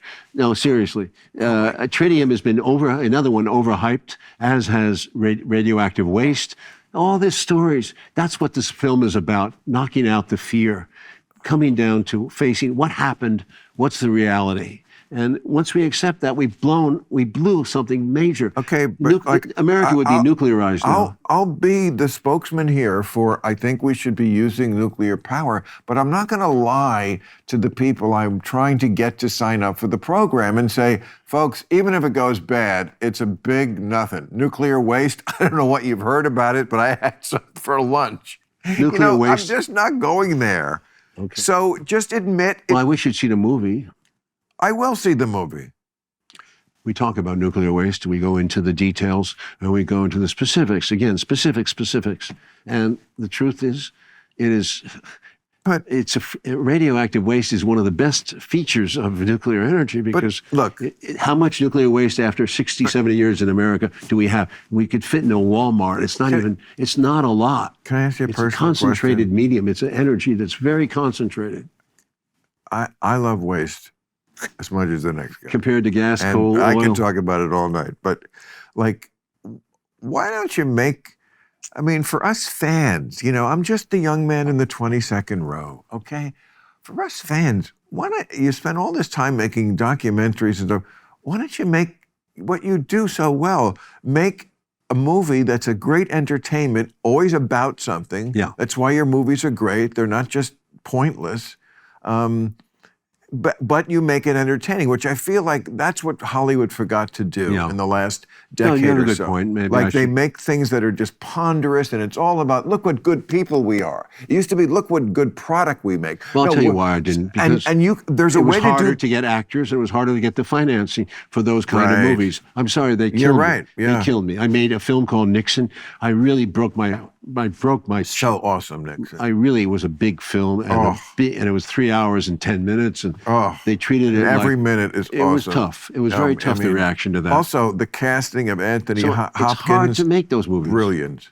It's hard to make Anthony Hopkins, right?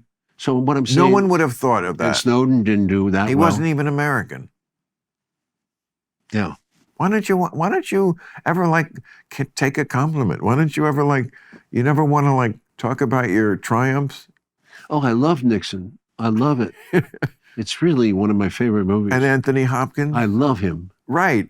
I'm guessing that was your idea. Yes. Okay, I'm saying most people wouldn't have thought of him for that. Well, they wanted Nicholson and they wanted Warren Beatty, and Wrong. I know. Right. And I went to them both because obedient servant that I am to Hollywood. I ended up, waiting for them and waiting. No. It didn't work. I mean, And I was losing Anthony, so I changed. Studio wouldn't do it, and I changed studios. They only see the surface, but what you saw was that Anthony Hopkins, as we then saw with Hannibal Lecter, has this like malevolence right underneath the surface. I think he's probably a lovely guy, but there's a sweetheart, little part of him that might be burying little boys in his backyard or something, and that comes through, and that's what you needed for a guy like Nixon. He was seething with inner worms. I mean, that whole thing about like he used to drive Pat around when she was on dates with other guys. Yeah, that's amazing. That a guy could. He had an inferiority complex.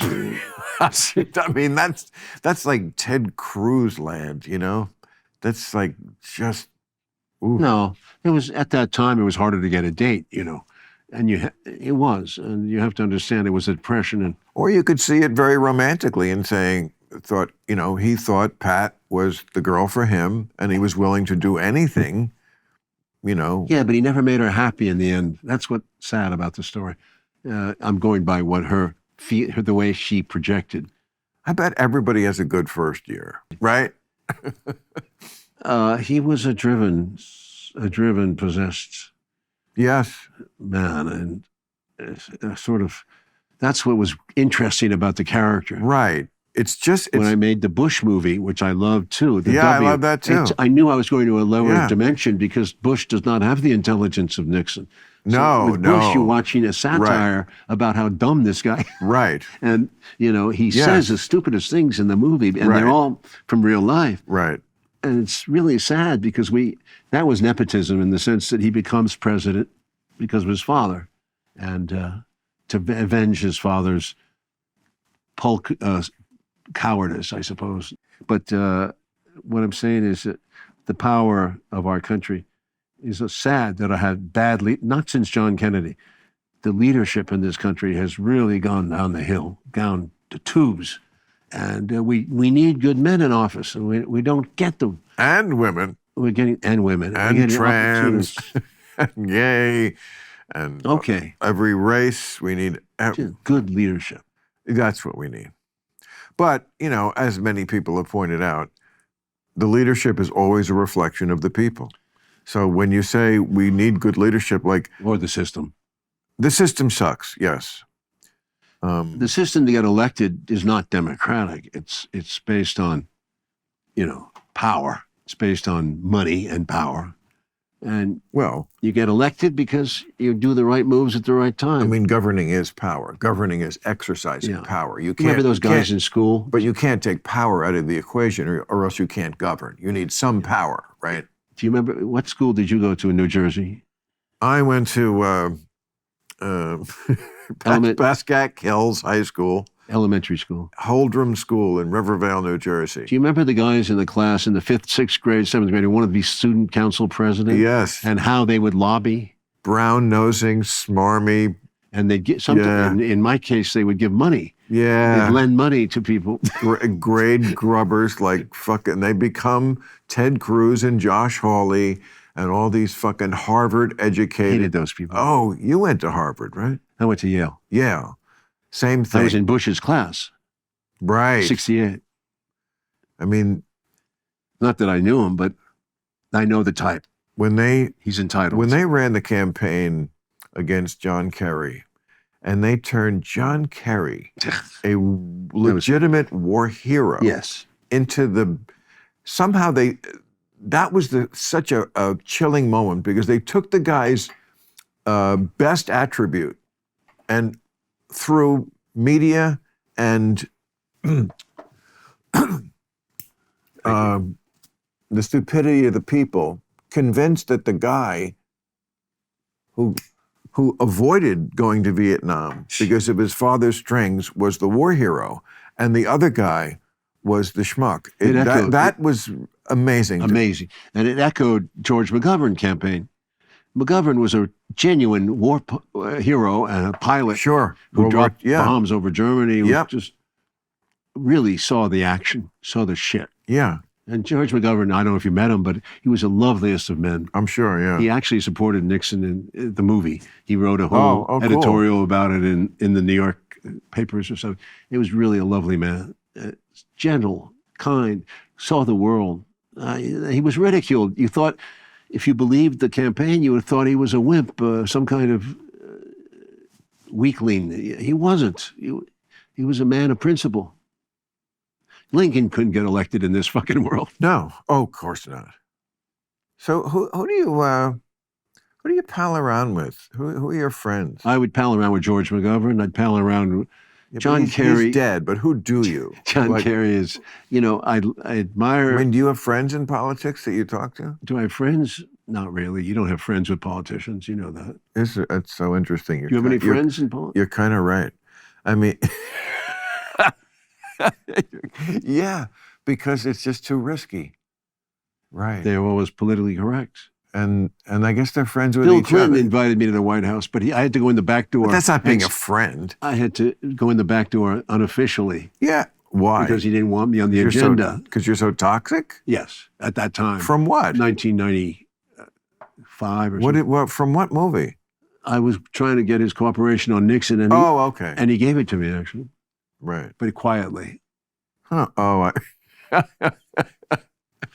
yeah. It's people, I really feel like they're born with a certain chip in them, and like they then just become that, like agents, like a William Morris agent.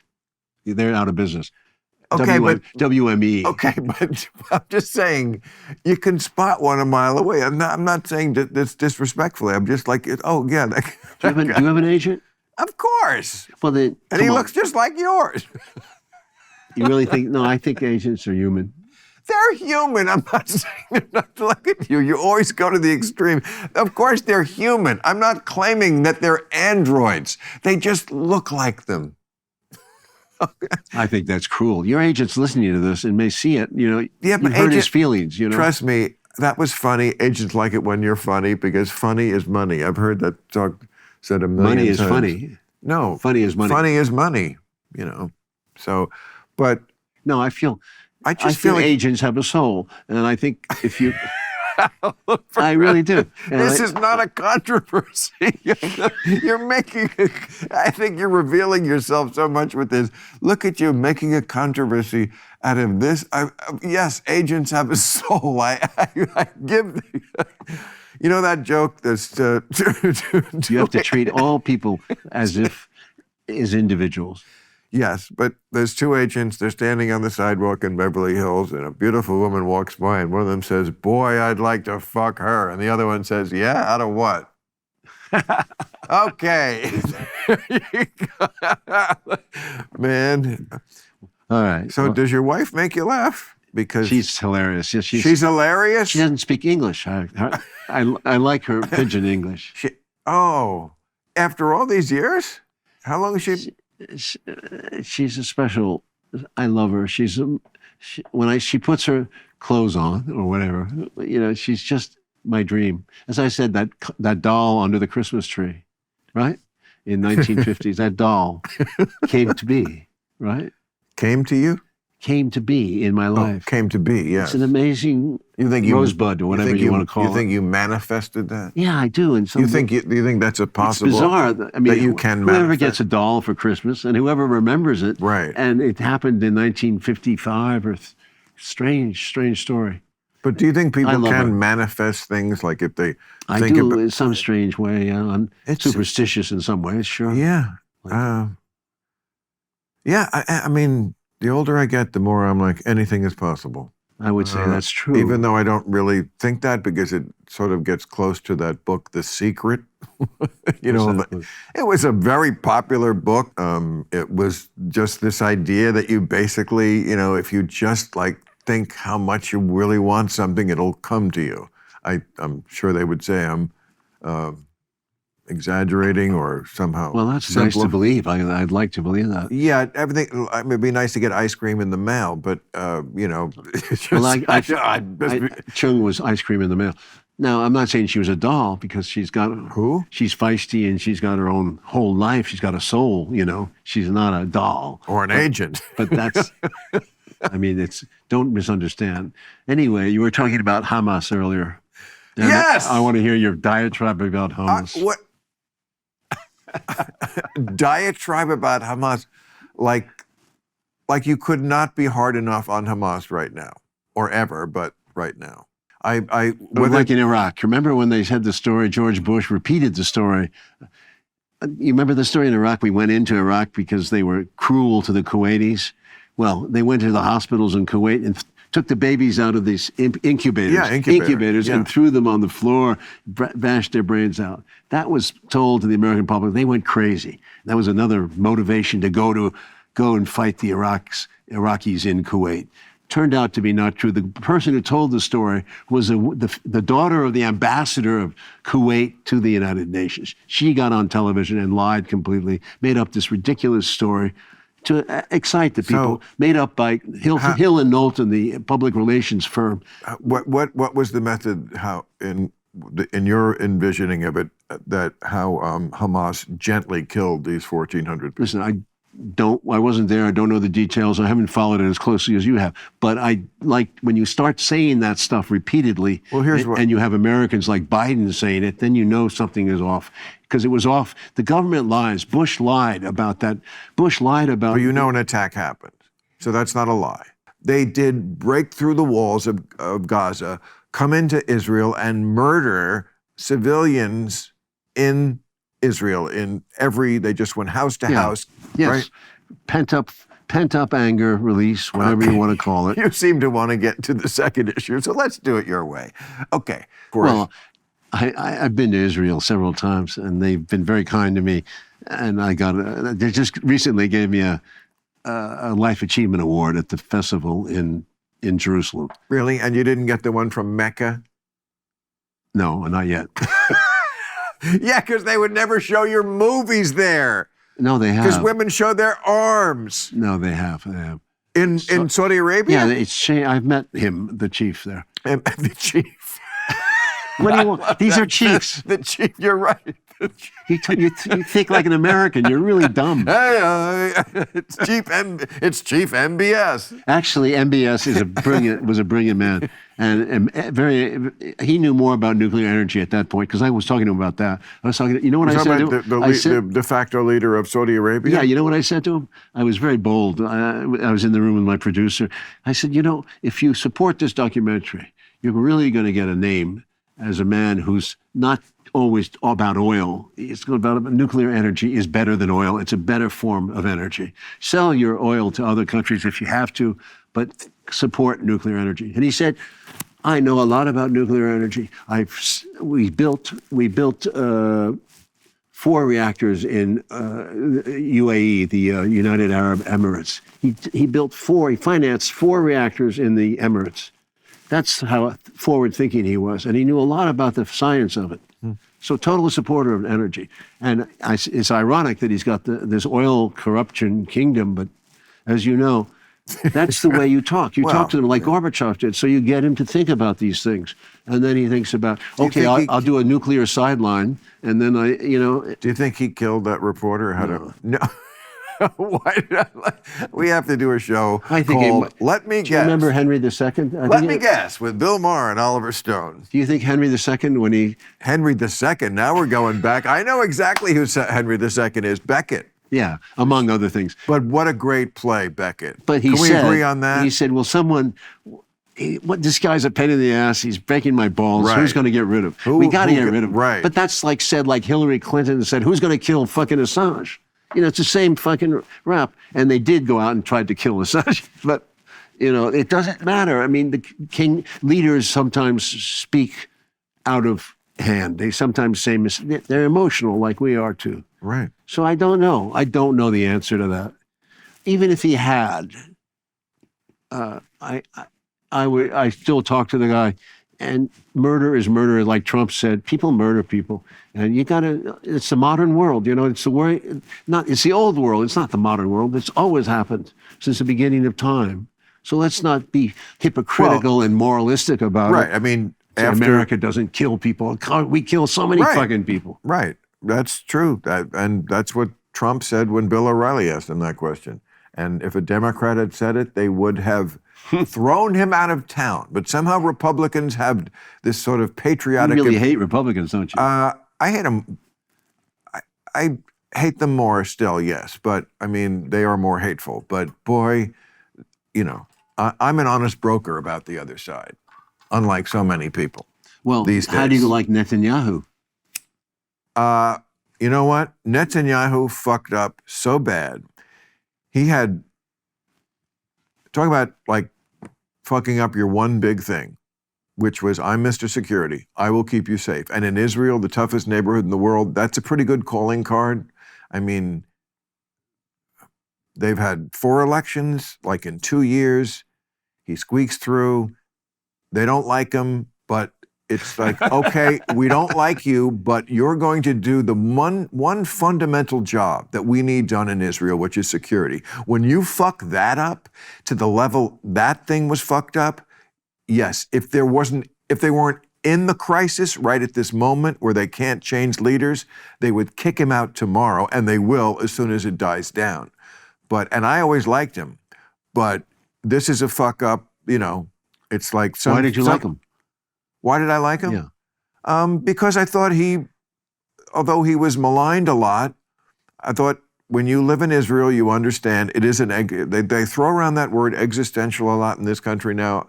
Somebody really fucked up when they taught a lot of people that word because they what does it mean? Use it for means there is a threat to your very existence. Right.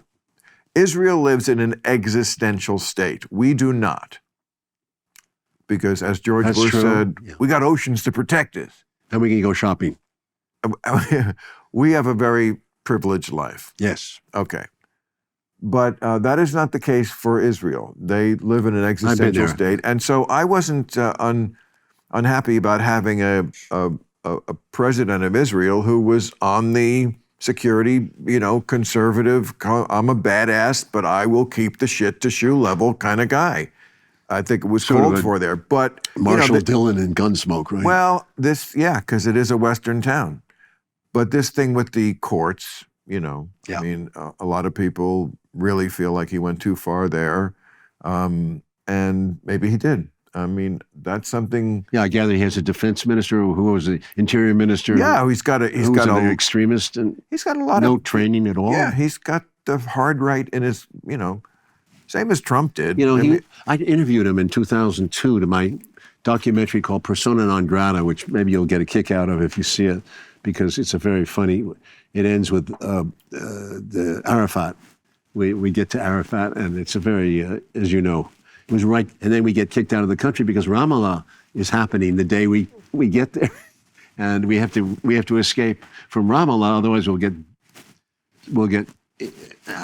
Caught in that siege, which had been 30, 40 days. Wow. So anyway, you are not afraid. I interviewed Netanyahu, and in the middle of the interview, he was talking about the Palestinian terrorists. In the middle of the interview, there was a bomb goes off outside. We're in the building, 14th floor, and we hear this bomb. And he said, that's it. And he runs to the window, and it's in the film. He runs to the window. He says, you hear them? You see them? That's what they're doing. They're blowing up that grocery store or whatever it was. And he really had a hard-on for terrorists. That was his main thing. Who doesn't have a hard-on for terrorists? But I mean, in a sense, you talked earlier about projection. You know, he projected, and it was happening in the middle of the interview. You see, here's proof. And it was like, that was not the exact situation that was going on. It was true. It was happening. There was terrorist actions, but the vast part of the Palestinian population was accommodating to integration with the Israelis. It's a shame that the terrorists, in a sense, have brought the extremist positions, but it hasn't been helped by Netanyahu's extremities, too. He answers them the same way that they answer. But, you know, I was watching this movie the other day. It was, what was it called? I think something like, it's the day where they pick players in the NFL draft day, I guess. So, you know, And it just reminded me that people make bargains, and then sometimes that bargain isn't on the table the very next day, because he gets on the phone with the other general manager, as they do in football, and he's like, okay, I'll give you our quarterback for 2 first-round picks. And they don't do anything that day, and he calls back the next day, okay, let's do it. No, that was yesterday's deal. Things have changed. Now I want your punter too. And I've had it happen with real estate. You know, that was last week. You didn't buy it. Right. Israel's the only place where they had the deal on the table in 1947. Let's split up the country. The Jews were like, okay, we'll do that. We'll take half. Israel was very small the way it was originally drawn up.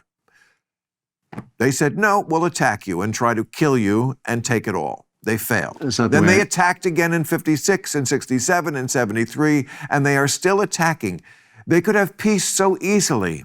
Just stop attacking. Do you really think after all this time, from the river to the sea, really? You're going to get rid of Israel? They're going to just disappear? What a deluded way to look at the world, even if you believed in it. Like, Israel is not going anywhere. Let's deal with that reality. There's no river to the sea. You're not going to get from the river to the sea. This is the fundamental problem. They don't ever make a deal. What does that mean, river to the sea? That's what they chant all the time. It's a way to say Israel is no more, from the river, the Jordan River to the Mediterranean Sea. In other words, we will have all that land, which you never had because, well, it goes back to the Indian problem. What do you think about our taking Indian land? Right. Well, the Jews are the Indians of that land. They were there 1,500 years before Muhammad was born. That's the way the Palestinians feel. This is factual. Jerusalem was the capital, King David's capital, in 1000 BC. Muhammad is born in 570 AD. Yes. Okay. There was a continuous Jewish population, Jerusalem. Yes. Okay, it was their But there capital. were Canaanites and Palestinians there. Well, there were cavemen before that. Sure. How do you know? You cavemen? Well, I'm sure, weren't there cavemen everywhere before they were humans? I think you're a little discriminating there.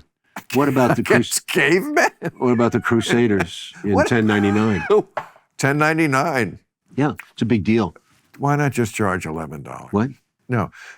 Yes, I know the taking of Jerusalem. Yeah, it was slaughtered, everything. Right. That was the Second Crusade? First Crusade.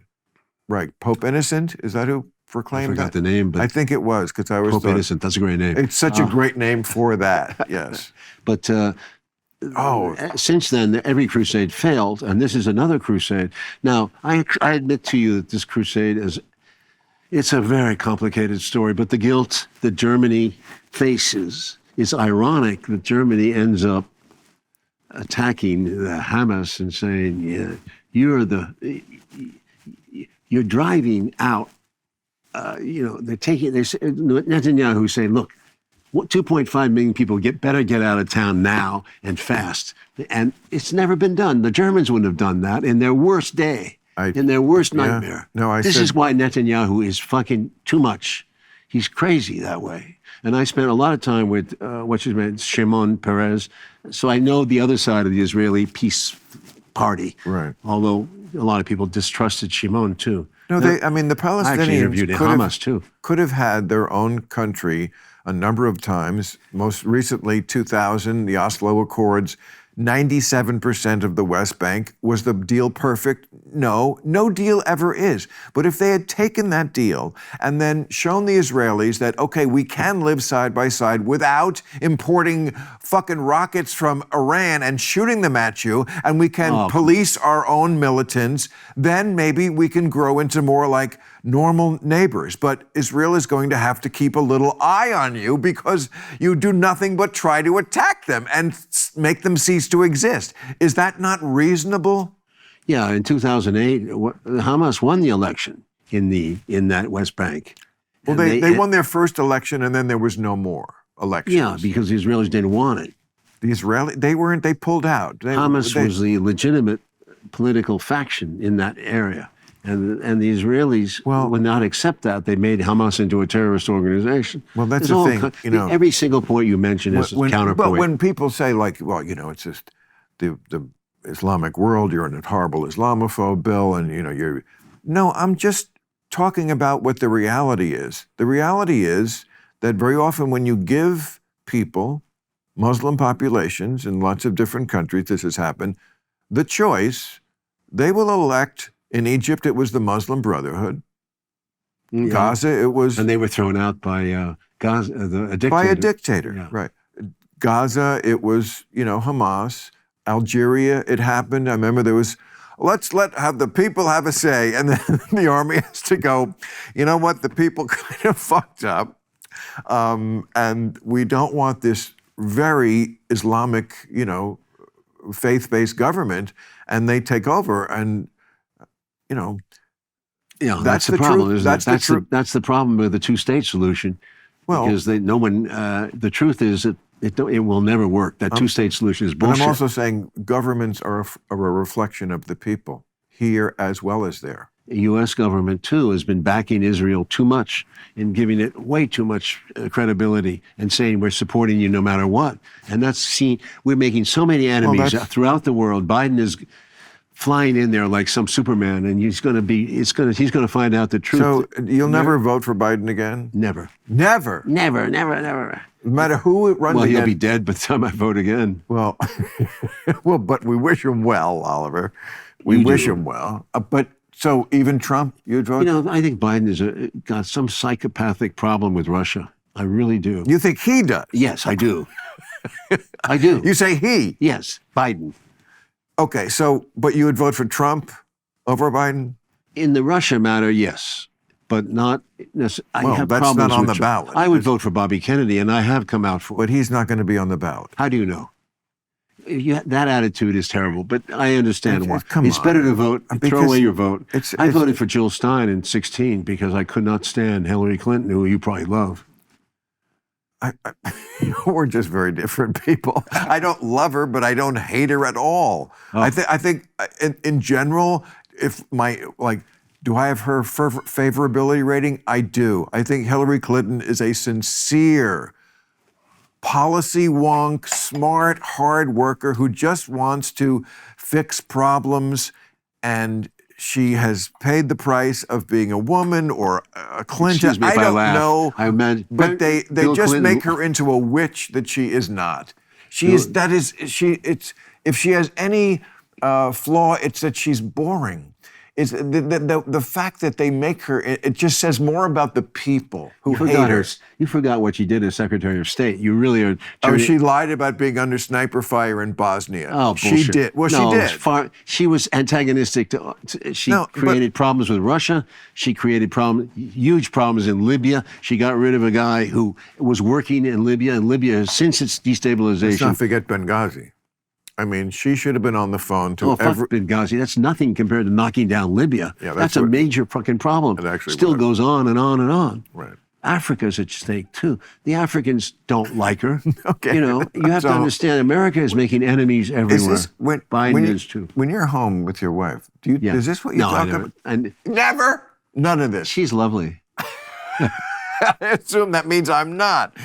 You're actually fun. I like you. You are too. I like you. But look, if I never get to see you again, I don't know. I just never know. Not because we're old, although partly, but also because our lives go in different directions. If I never get to see you again, for what you did for the country, a rich kid who fucking went to Vietnam. We got to that with George Bush, and then we got off the subject. And then all the entertainment you've given me, like all the movies that were just exactly hit that thing that I need in my life. With and Untold History. Which is, and Untold History, yes. But like the movies that were like, entertaining as fuck, but also, nutritious and about something. And yeah. Thank you. I hope you go back to making some of those, because I still think you got it in you. Tell some of your studio friends to help me. Yeah, I know. It's a fucking fucked up world, isn't it? Our world, not the world, but also our world of like these strikes and the unhappiness and AI coming in.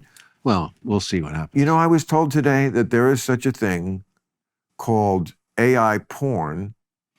And now I watch porn, so I'm not trying to I'm about French. I watch plenty of porn. I've never seen this, where they put, and they say it does not look fake. Any actress you can put in and put their face on and make it so that looks like Reese Witherspoon is getting railed, in a porn movie, and her voice. Yeah, but then she'd sue, right? See, I asked that exact same question in the meeting today when I heard this. I'm like, how did they? And they said, well, this is coming. Well, it's much like that porn star who's fucking Reese Witherspoon.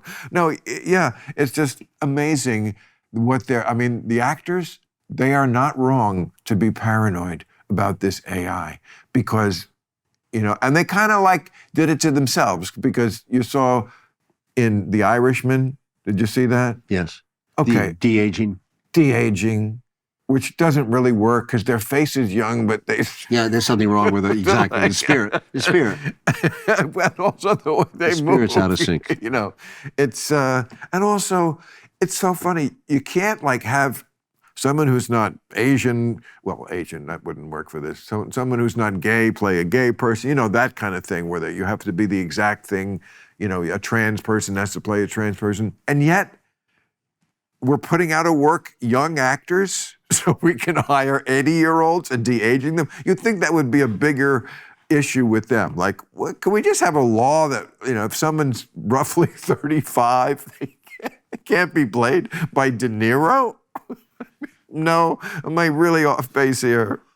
I can't comment on it because I don't know enough about it. I really don't know all the issues. And when it comes to a negotiation, have you ever read all the paragraphs? It's just mind-boggling. Right. It's just difficult. All right. Legal shit. Club Random. Well, I'll root for you to make me another movie because I would love it, whatever you do. Wish me luck. Thank you. All right.